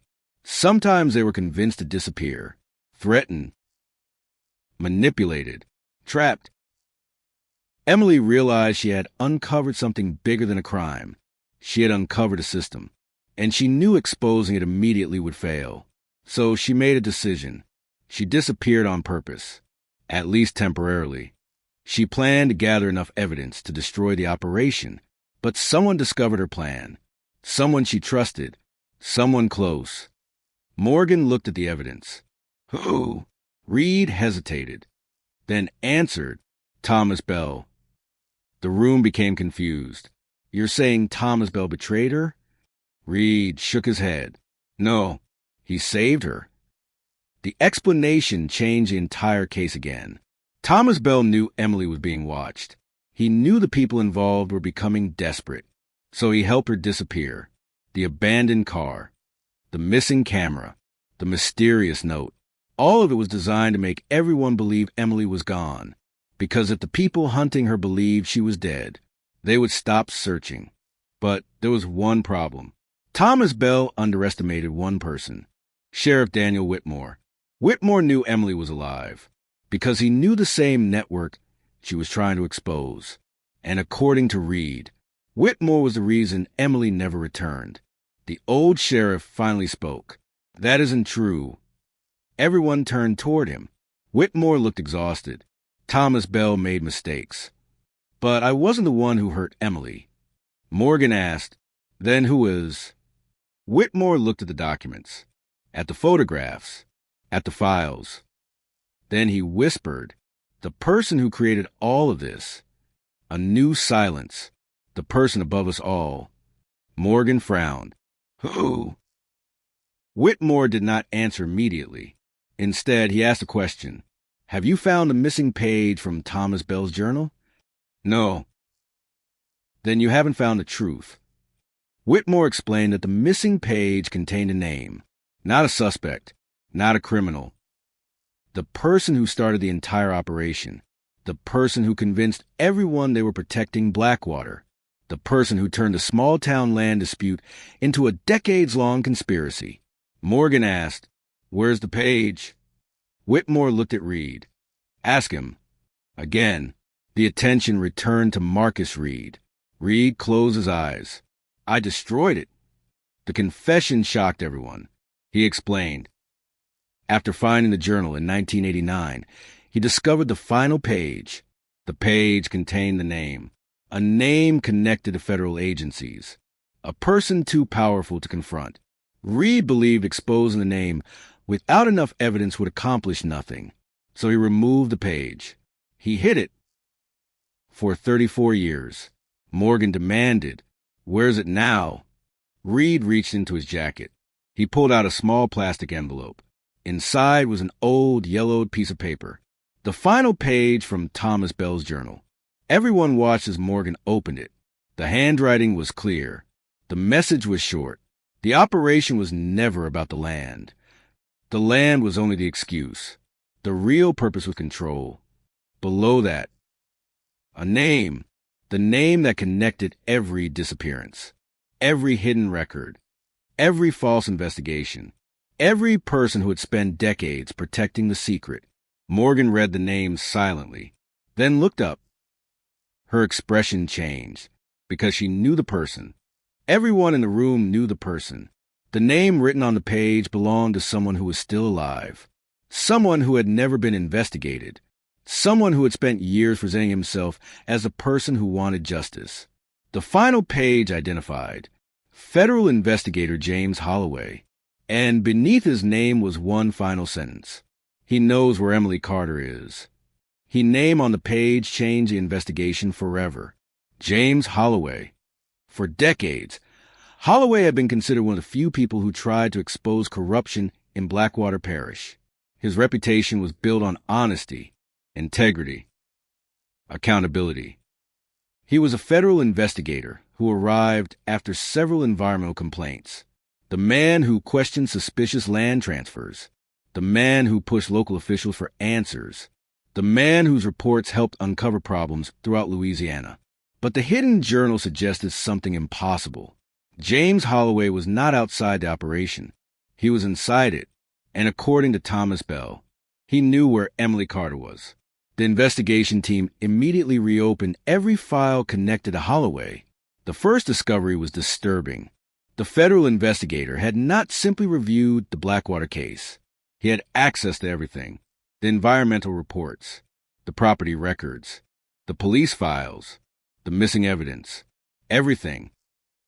He had been one of the few people with enough authority to see the entire picture, and yet he never exposed it. Instead, he disappeared from the case in 1992. Official reason: early retirement, personal health issues. But the timeline raised questions. Holloway retired only months after the disappearance of another witness connected to the investigation, a witness who claimed he had evidence against the Blackwater operation, a witness whose file had also been sealed. Morgan studied the pattern. Every time someone got close to the truth, something happened. Someone disappeared. Someone changed their story. Someone lost access. The investigation was not solving one mystery. It was uncovering a machine designed to keep secrets buried. The team located James Holloway, living in a quiet town outside Baton Rouge. He was 78 years old. He lived alone. No public appearances. No interviews. No contact with former colleagues. When investigators arrived at his home, they expected resistance. Instead, Holloway opened the door before they knocked, as if he knew they were coming. He looked at Morgan, then at the folder in her hand. The folder containing Thomas Bell's final page. "You found the cabin." Morgan did not answer. Holloway smiled faintly. "I wondered how long it would take." Inside the house, investigators noticed something unusual. The walls were covered with photographs. Not family photographs. Investigation photographs. Blackwater Parish. The swamp. The old properties. The people involved. Holloway had continued watching the case for decades. Morgan pointed toward the photographs. "You never stopped." Holloway looked at them. "No."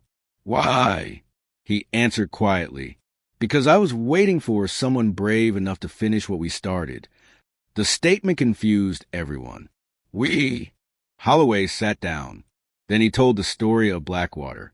A story that was different from what anyone expected. He admitted he knew about the underground operation. He admitted he knew about the hidden files. But he claimed he was not the person controlling it. He was trying to expose it. The problem was, he failed. In the 1970s, when Thomas Bell first discovered the operation, Holloway was assigned to investigate environmental complaints. At first, he thought it was illegal dumping, a corporate crime, a case that could be solved with enough evidence. Then he discovered the truth. The operation was protected by people inside the system: law enforcement, politicians, business leaders, people who could make investigations disappear. Holloway realized a normal investigation would never work, so he created a backup plan. He collected evidence secretly. He worked with Thomas Bell. He worked with people inside Blackwater who wanted the truth exposed. One of those people was Marcus Reed. Another was Emily Carter.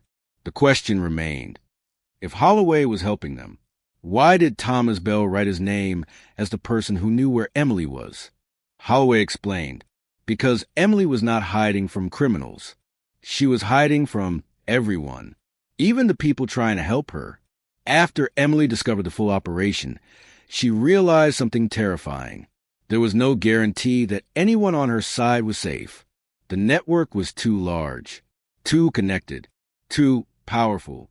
So Thomas Bell created a final plan, a plan involving Emily disappearing, a plan where only a few people knew the truth. Holloway said he was not supposed to know, but he discovered it later. "Where is she?" Morgan asked. Holloway looked at the floor. "I don't know." Nobody believed him, but then he explained. After Emily disappeared, Thomas Bell sent him one message. Only one: a location, a set of coordinates. Holloway went there, but Emily was already gone. She left behind one thing: a letter. Morgan asked, "What did it say?" Holloway looked toward an old locked drawer. He stood slowly, opened it. Inside was an envelope. The paper was aged. The name written on the front was clear: Rachel Morgan. The room became silent. The letter had been waiting decades for the investigator, who would finally reopen the case. Morgan opened it carefully. Emily's handwriting appeared. If you are reading this, then the people who buried the truth failed. I don't know who you can trust. I learned that trust is the most dangerous thing in Blackwater. Morgan continued reading. Thomas helped me disappear. Marcus tried to protect me. James tried to expose the truth. But none of us understood the final piece. The letter continued. The operation did not survive because of powerful people. It survived because ordinary people protected it.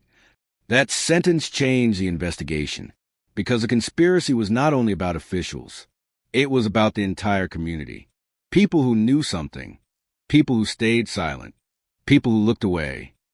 Emily explained that after discovering the truth, she followed the money, the land, the documents, the names. But the deeper she went, the more she realized the operation had become part of Blackwater itself. The town depended on the secret. Jobs, money, influence. People were afraid that exposing the truth would destroy everything, so they protected the lie. The final paragraph of Emily's letter contained the clue investigators had been searching for. The truth is not hidden underground. It is hidden in plain sight. Find the person who benefited after everyone else lost everything. Morgan read the sentence again. Who benefited? Who gained the most from the disappearances? The answer seemed obvious. The landowners, the companies, the officials. But the records showed something unexpected. After every disappearance, after every property transfer, after every suspicious event, not through companies, not through relatives, directly, the same name appeared again and again, a name investigators had overlooked because it seemed impossible, because the person was considered a victim, not a suspect. The person was Thomas Bell. The room fell silent. Morgan looked at Holloway. You said he helped Emily disappear. Holloway nodded. Yes, but he also benefited from the land transfers. Holloway looked away, and for the first time, he seemed afraid, because the final piece of the mystery was beginning to appear. Thomas Bell was not only the person who uncovered the secret, he was also connected to the reason it existed. The man everyone believed was the first victim may have been the person closest to the truth, and somewhere in Louisiana. Emily Carter's final message was still waiting. She had disappeared because she discovered who created it. The name Thomas Bell remained on the screen, a name that had started the investigation, a name that had disappeared into history, a name everyone believed belonged to a victim. But now, it was becoming clear that Thomas Bell was much more complicated. He was the missing businessman, the hidden witness, the man who helped Emily Carter disappear. But he was also connected to the land transfers, the properties, the money, the same system he claimed to expose. For the first time in decades, investigators had to consider a possibility nobody wanted to accept. What if Thomas Bell was not just the person who found the secret? What if he helped create it? Detective Rachel Morgan spent the next several days rebuilding Thomas Bell's entire history, not the official version, the hidden version. She started before 1974, before the disappearance, before the cabin, before Blackwater became a town filled with unanswered questions. Thomas Bell was born into one of Louisiana's oldest families, a family with land, influence, connections. The Bells were not poor outsiders fighting against powerful people. They were part of the same world. Thomas inherited property throughout Blackwater Parish. He had business relationships with developers, politicians, investors, the same people later accused of corruption. The image of Thomas Bell as a simple businessman searching for justice began to collapse. The evidence showed he knew more than he admitted, much more. But one thing still did not make sense. If Thomas Bell was involved, why would he risk everything to expose the operation? Why would he help Emily? Why would he leave behind evidence that could destroy him? The answer came from an old financial record discovered inside the bunker. A transfer agreement dated in 1973, 1 year before Bell disappeared. The document revealed that Thomas Bell had originally planned to sell large portions of Blackwater land to Bellwood Development Group. The project was supposed to transform the area. New businesses, new housing, economic growth. But something changed. Thomas discovered what the developers planned to do. The land was not being purchased for construction. The properties were needed because of what existed beneath them. The underground mineral deposits, the research sites, the hidden facilities, the environmental risks. Thomas realized the people he trusted were not simply making money. They were building something they wanted no one to see. That was the moment he turned against them. But turning against powerful people came with consequences. The documents showed that after Thomas challenged the project, his business partners began removing him. Accounts were frozen. Contracts disappeared. Friends stopped answering calls. Then came the final warning. A letter found inside the cabin and signed, undated, but clearly written to Thomas. You built the door. Do not pretend you are innocent because you no longer hold the key. The message suggested something important. Thomas Bell was not the creator, but he was one of the people who opened the way. The investigators returned to the biggest unanswered question. Where was Emily Carter? The letter from Emily suggested she had survived. The evidence suggested Thomas helped her disappear, but nobody knew where she went. Then a new discovery changed everything. A fingerprint found inside the abandoned cabin. Not old. Not from 1989. Recent. The print belonged to a woman who had entered the cabin within the last few years. The name attached to the fingerprint shocked investigators. Emily Carter. Forensic testing confirmed it. The missing woman had returned to the cabin. Not long ago, she was alive. The cold case that had haunted Louisiana for 34 years suddenly became an active investigation. The question changed. Not, what happened to Emily Carter? But, why did Emily Carter return? Investigators searched for any recent sightings. Medical records, property records, travel information, everything. Then they found something unexpected. A small rural clinic near the Louisiana border. A patient had visited several times over the last decade, a woman using a different name. But her medical history contained one unusual detail, a childhood injury. The same injury Emily Carter had documented after a bicycle accident at age 12. The patient name, Elena Ward. Morgan stared at the file. A fake name, a hidden identity. But the evidence was overwhelming. Emily Carter was alive, and she had been living only a few hours away. The investigators located the address connected to Elena Ward, a small house surrounded by trees. No neighbors nearby, no public records, no social media. The perfect place for someone who wanted to disappear. Morgan and her team arrived before sunrise. They expected resistance. They expected someone running. Instead, the door opened. A woman stood there, older, gray hair, different from the 19-year-old girl in the old photographs, but the eyes were the same.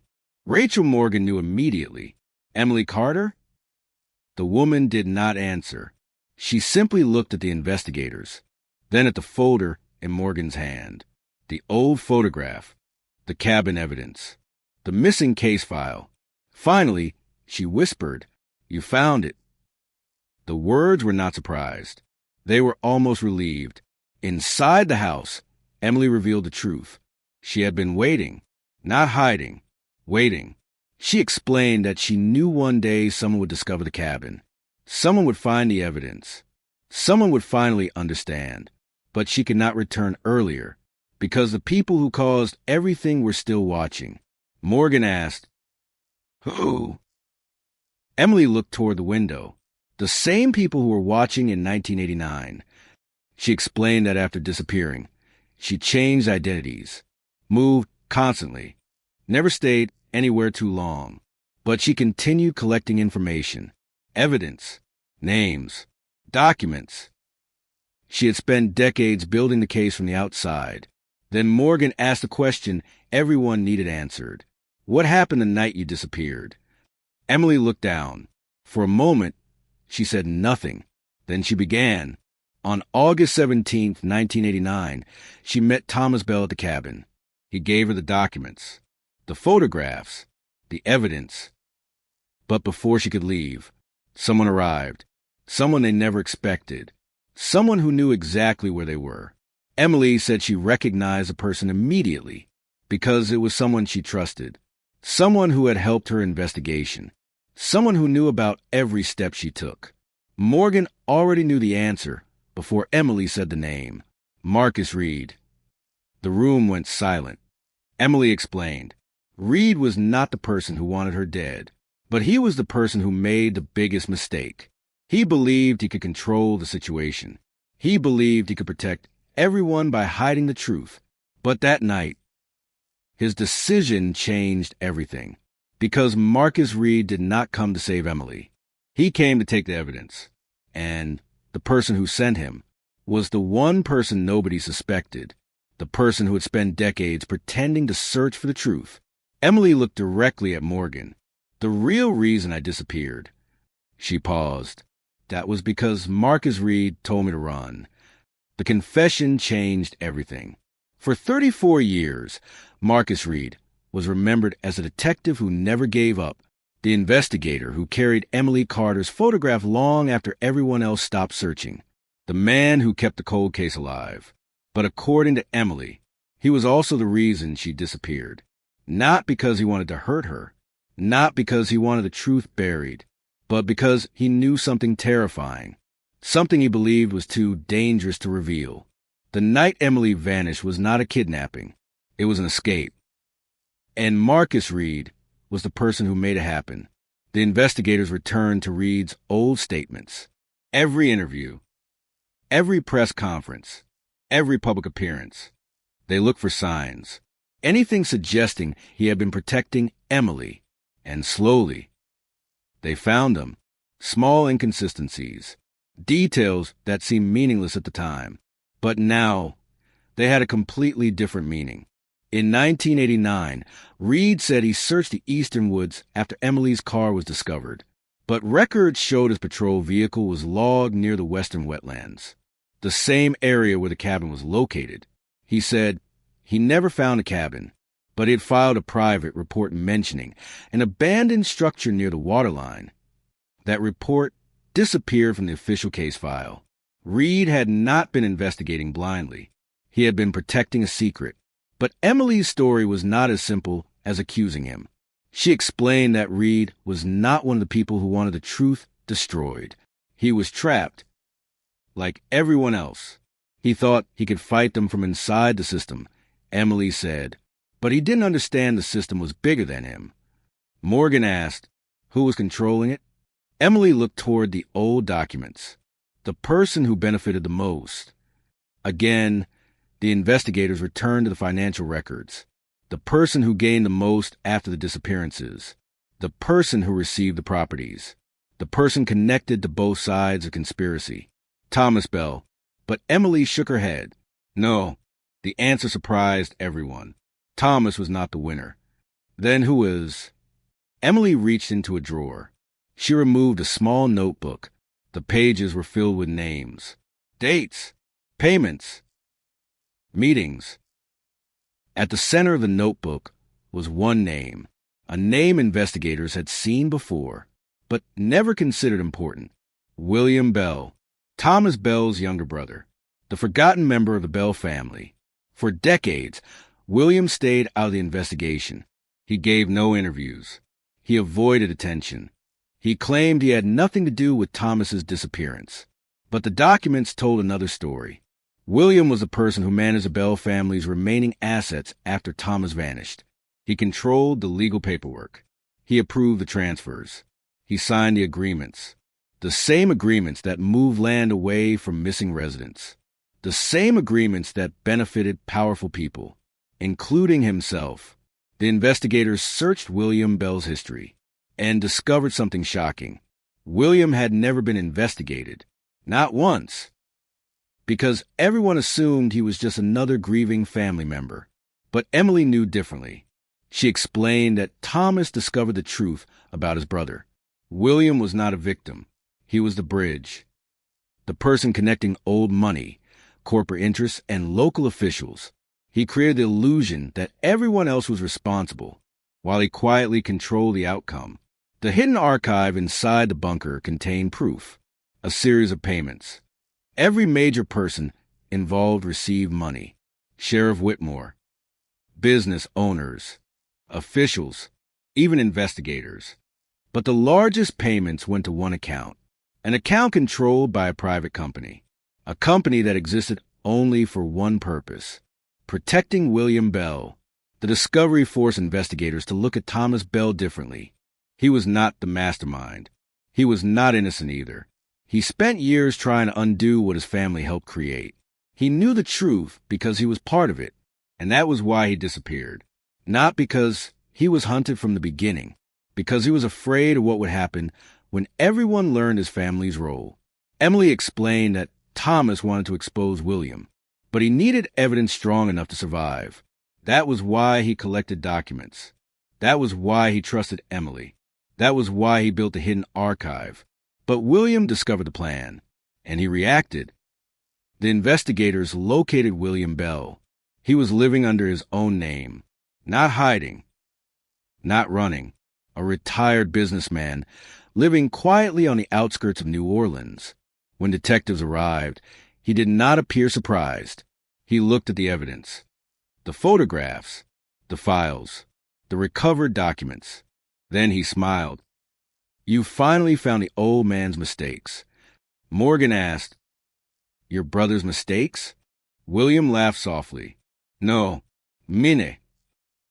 The confession shocked investigators. But then he continued, "I spent 30 years waiting for someone to understand." Morgan stared. Understand what? William looked directly at her. That everyone was looking at the wrong crime. The room became silent. William explained that the land deals were only the surface, the contamination, the disappearances, the hidden facilities. All of it was connected, but none of it was the true purpose. The real operation was about something else, something Thomas Bell discovered too late. William reached into a drawer. He removed a folder.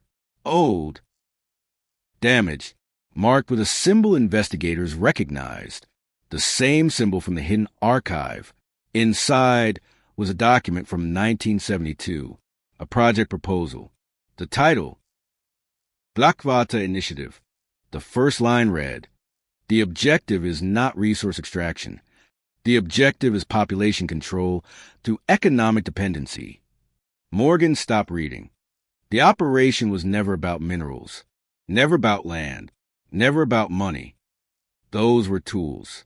The real goal was controlling an entire community, keeping people dependent, keeping them silent, keeping them afraid. William explained that Blackwater had been used as a testing ground, a place to study how much influence a small community could be controlled, jobs controlled, property controlled, information controlled, fear controlled, and the people involved were willing to do anything to protect the experiment, including making people disappear. The final document in the folder contained one last name, a person who created the Blackwater Initiative, a person who started everything. Not Thomas Bell, not William, not Whitmore. Someone outside Louisiana, someone with government connections, someone who was still alive. The name was Dr. Eleanor Voss, and beneath her name was a handwritten note from Thomas Bell. If Emily finds this, she will understand why I couldn't tell her everything. Because the person who created Blackwater is still creating others. The investigation had started as a missing person case. Then it became a corruption investigation. Then a conspiracy. Now it had become something much larger. Because Blackwater was not the end. It was the beginning. And somewhere beyond Louisiana, someone else was still protecting the same secret. The name Dr. Eleanor Voss changed the investigation from a local mystery into something much larger. For decades, everyone believed Blackwater Parish was the center of the the swamp, the missing people, the hidden cabin, the abandoned properties. But the documents found inside William Bell's folder suggested something different. Blackwater was only one chapter, one experiment, one location in a much bigger plan. And the person who designed it all was not hiding in Louisiana. Dr. Eleanor Voss had spent years building a reputation as a researcher, a specialist in social behavior, a consultant for government programs, a person known for studying communities under economic pressure. Her published work focused on human decision-making, how people reacted during crises, how communities changed when resources became limited. Her research appeared harmless, academic, professional. But the Blackwater documents revealed a darker purpose. Behind the public research was a private operation, an operation designed to test control. The investigators searched every record connected to Voss. At first, they found almost nothing. She had disappeared from public life in the late 1990s. No interviews, no confidences, no publications, no social presence. It was as if she had erased herself. But then Morgan discovered something. Dr. Voss had not disappeared. She had simply changed roles. She stopped appearing as a researcher and started appearing as an advisor. Private organizations, consulting groups, government contractors, the same type of organizations connected to Blackwater. The investigation team traced her movements.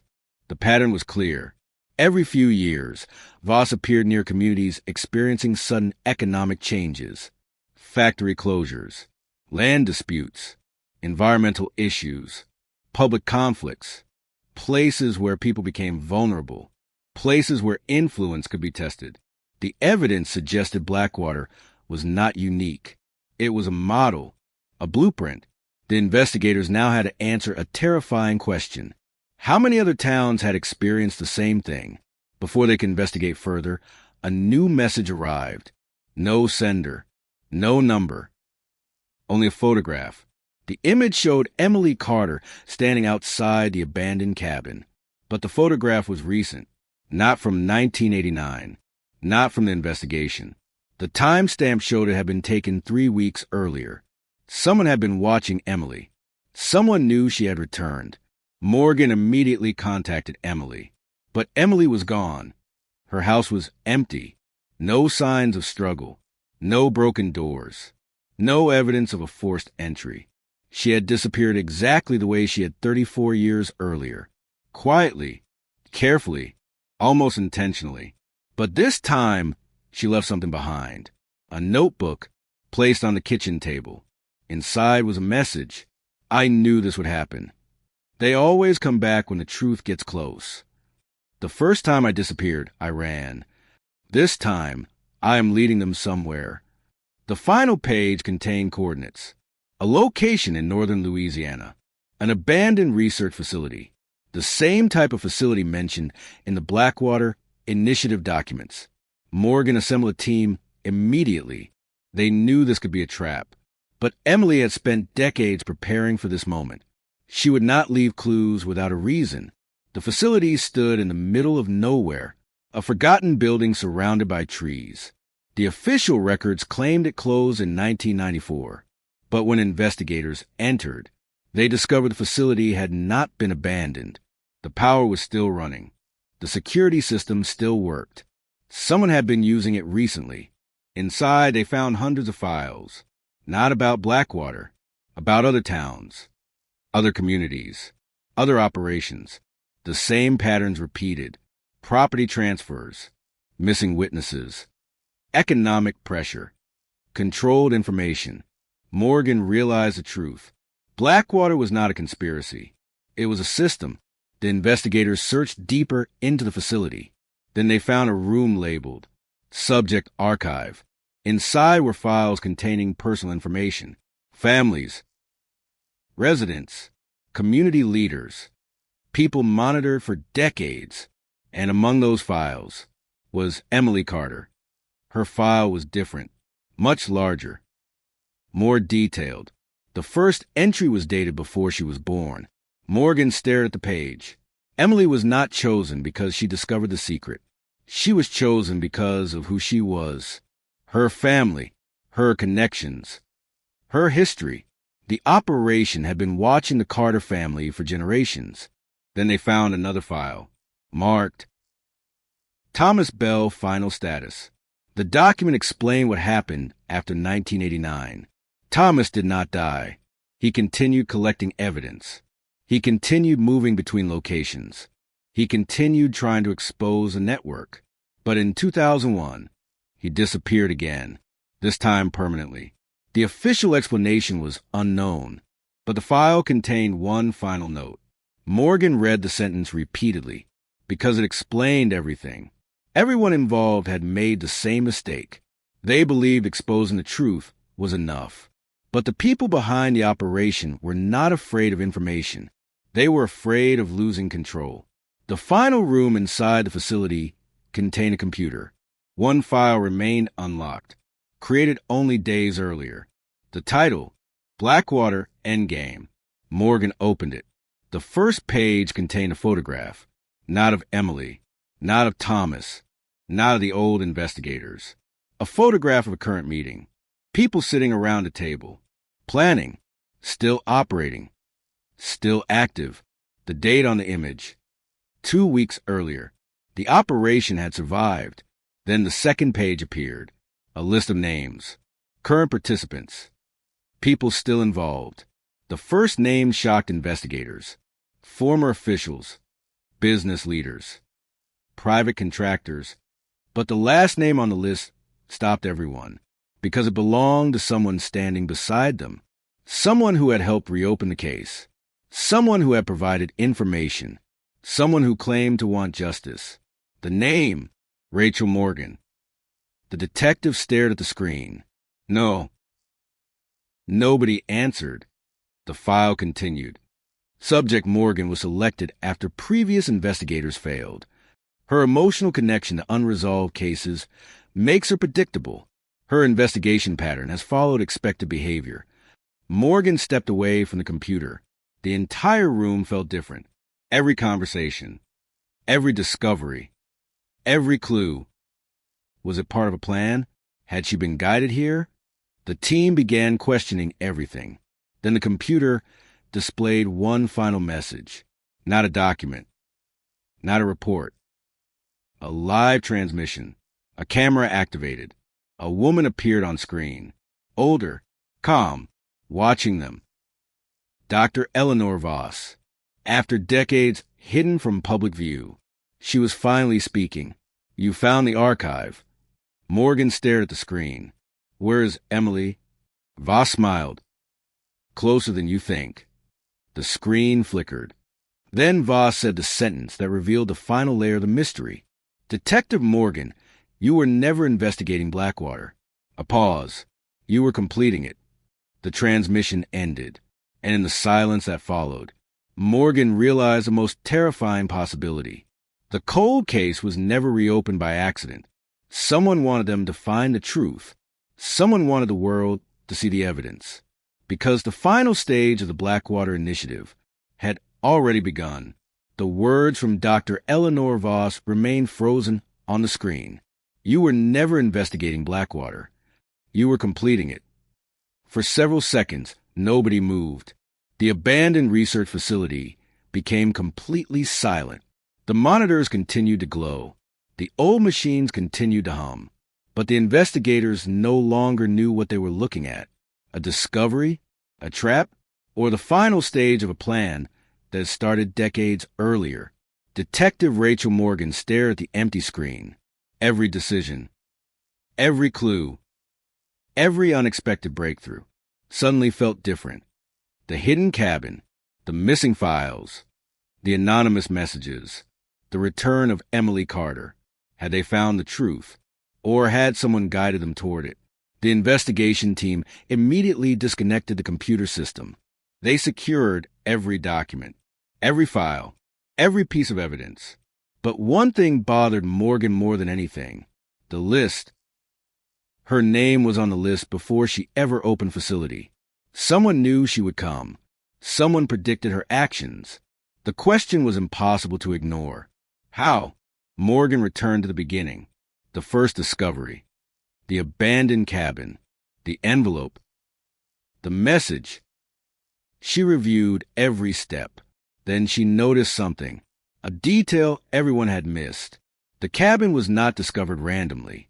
The storm that exposed it had been predicted months earlier.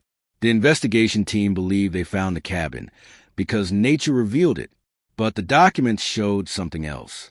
The land around the cabin had been quietly cleared before the storm, trees removed, access paths restored. Someone prepared the location. Someone wanted the cabin found. The entire discovery was staged. But why? Morgan looked at the evidence. Because whoever prepared the cabin wanted them to find the truth, but only a specific version of the truth, a controlled version, a story with certain names, certain suspects, certain conclusions. The investigators returned to Emily Carter's house. She was still missing, but this time Morgan searched differently, not for evidence, for intention. Emily had spent 34 years hiding. She knew how people operated. She knew how investigations worked. She knew how to leave clues. The notebook she left behind was not a confession. It was a message designed for Morgan. The final page contained another hidden detail, a small symbol drawn in the corner, the same symbol found on the Blackwater Initiative files. But beneath it was something new, a second symbol, one Morgan had never seen before. She sent it to experts. The answer came back within hours. It was not a company symbol, not a government mark. It was a personal signature, a signature used by only one person, Thomas Bell. Morgan froze. Thomas Bell had not created Blackwater. He had not controlled the operation, but he had been closer to it than anyone realized. The evidence suggested something complicated. Thomas Bell was not just fighting the system. He was shaping it. The question became, when did he stop? And when did he start trying to destroy what he built? The answer was hidden inside the final pages of Thomas Bell's journal. The pages missing from the cabin were not the only missing pages. There was another section removed, a section that explained Thomas's final years. Investigators searched the research facility again. This time, they focused on anything connected to Bell. Behind a false wall, they found a small storage compartment. Inside, a voice recorder, a photograph, and a letter. The voice recorder contained Thomas Bell's final message. The recording quality was poor. His voice was older, weak, but clear. If you are hearing this, I failed. A long pause. I thought I could control it. I thought I could build something powerful enough to protect people. But I created something that protected itself. Thomas admitted that the Blackwater Initiative began as a research project, a study of community behavior, a way to understand how fear and dependence affected decisions. But over time, the project changed. People discovered control was more valuable than knowledge. The experiment became an organization, and the machine needed people willing to protect it. Thomas tried to stop it, but by then it was too large, too connected, too powerful. Then came the most shocking revelation. Thomas admitted he was the one who recruited Emily, not because she was useful, because she reminded him of who he used to be. Someone who believed the truth mattered. Someone who believed exposing injustice could fix the world. But he made one mistake. He involved her, and when the operation discovered her, he had only one choice: make her disappear. The recording ended with one final sentence. Emily was never the victim I wanted to save. She was the person who had survived me. Morgan listened again, and again, because Thomas was admitting something impossible. He was not only protecting Emily from others, he was protecting her from himself. Then the final piece arrived. A phone call. Unknown number. Morgan answered. A woman's voice. Emily, stop looking for me. Emily refused. You don't understand what you've uncovered. We are past the point where the truth saves people.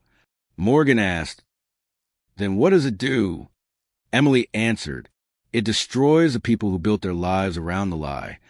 The line became quiet. Then Emily said something else. Something Morgan never expected. Rachel, you need to understand one thing. This investigation was not started because someone wanted justice. A pause. It was started because someone needed a witness. Morgan asked, "Who?" Emily replied, "You." The call ended. Morgan stood in silence. For the first time, she understood what Voss meant. The investigation was not about solving the past.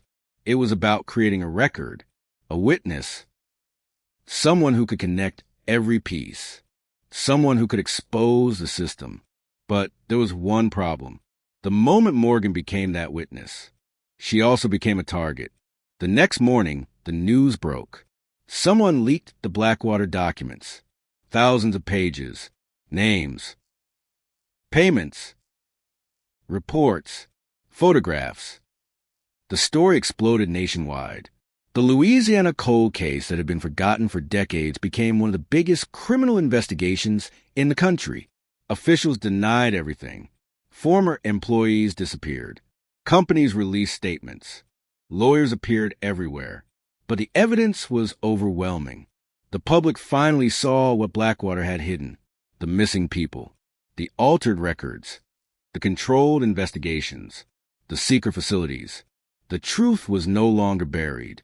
But as investigators celebrated the breakthrough, Morgan received one final package. No sender, no address. Inside was a photograph, recent, taken only days earlier.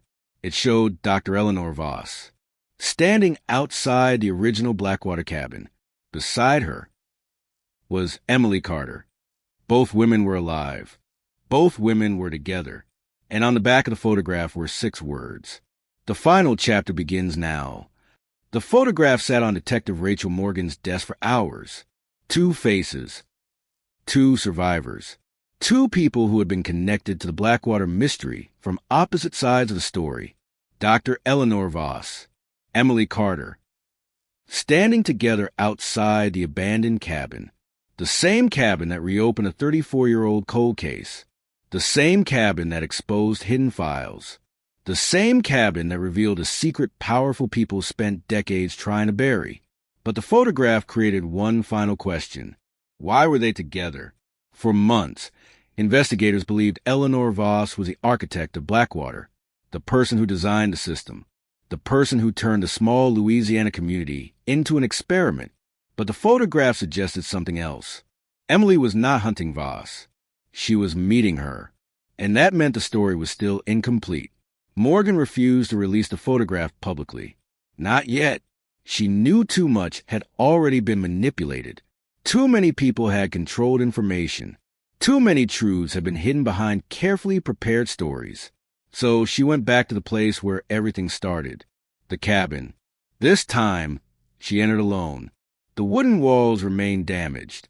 The old table remained in the center of the room, the same place where Emily's final clue had waited. But Morgan was no longer searching for evidence. She was searching for answers. She found them beneath the floor.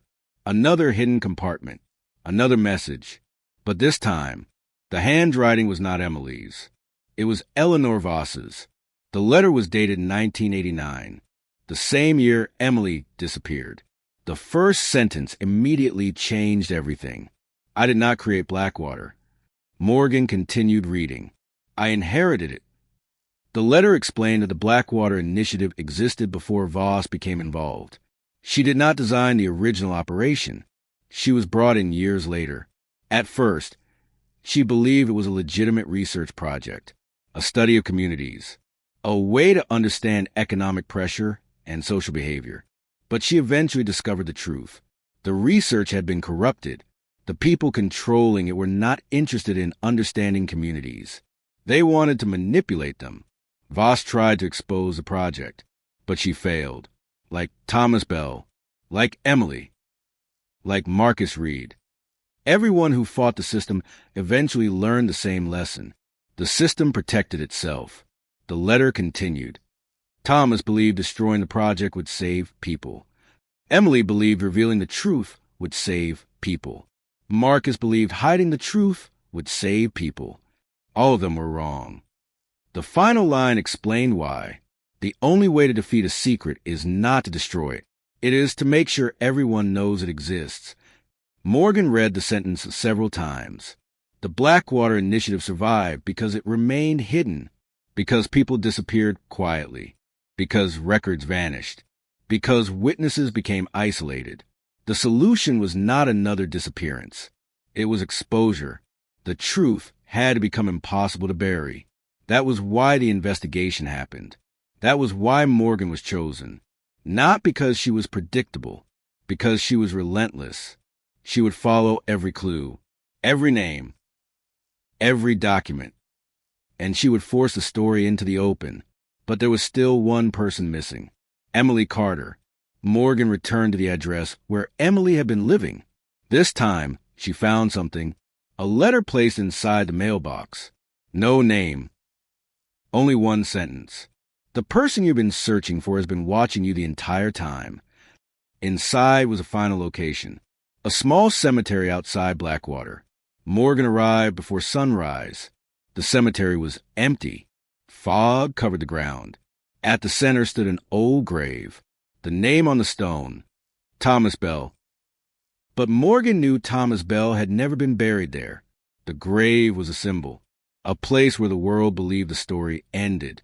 Behind the stone was another message, a small metal container. Inside was Thomas Bell's final recording.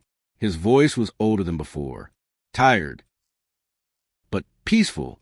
If this recording is found, then Emily succeeded. She made them look. She made them ask questions. She made them remember. Thomas explained that he knew he would never be able to undo everything. Too many lives had been damaged. Too many people had suffered. But he believed one thing. Truth had a way of surviving, even when people tried to bury it, even when evidence disappeared, even when witnesses vanished.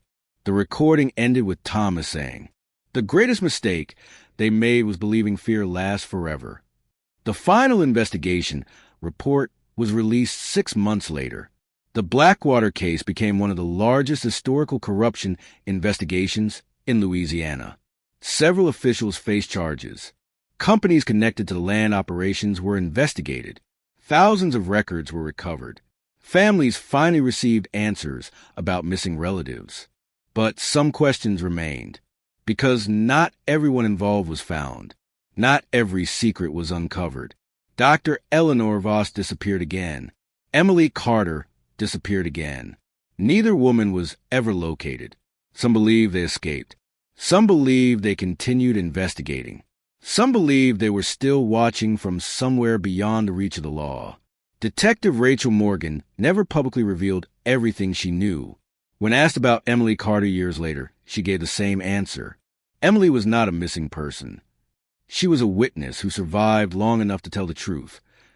The abandoned cabin was eventually preserved as part of the official investigation record. A reminder of what happened, a reminder of what was hidden, and a reminder that the quietest places often hold the loudest secrets.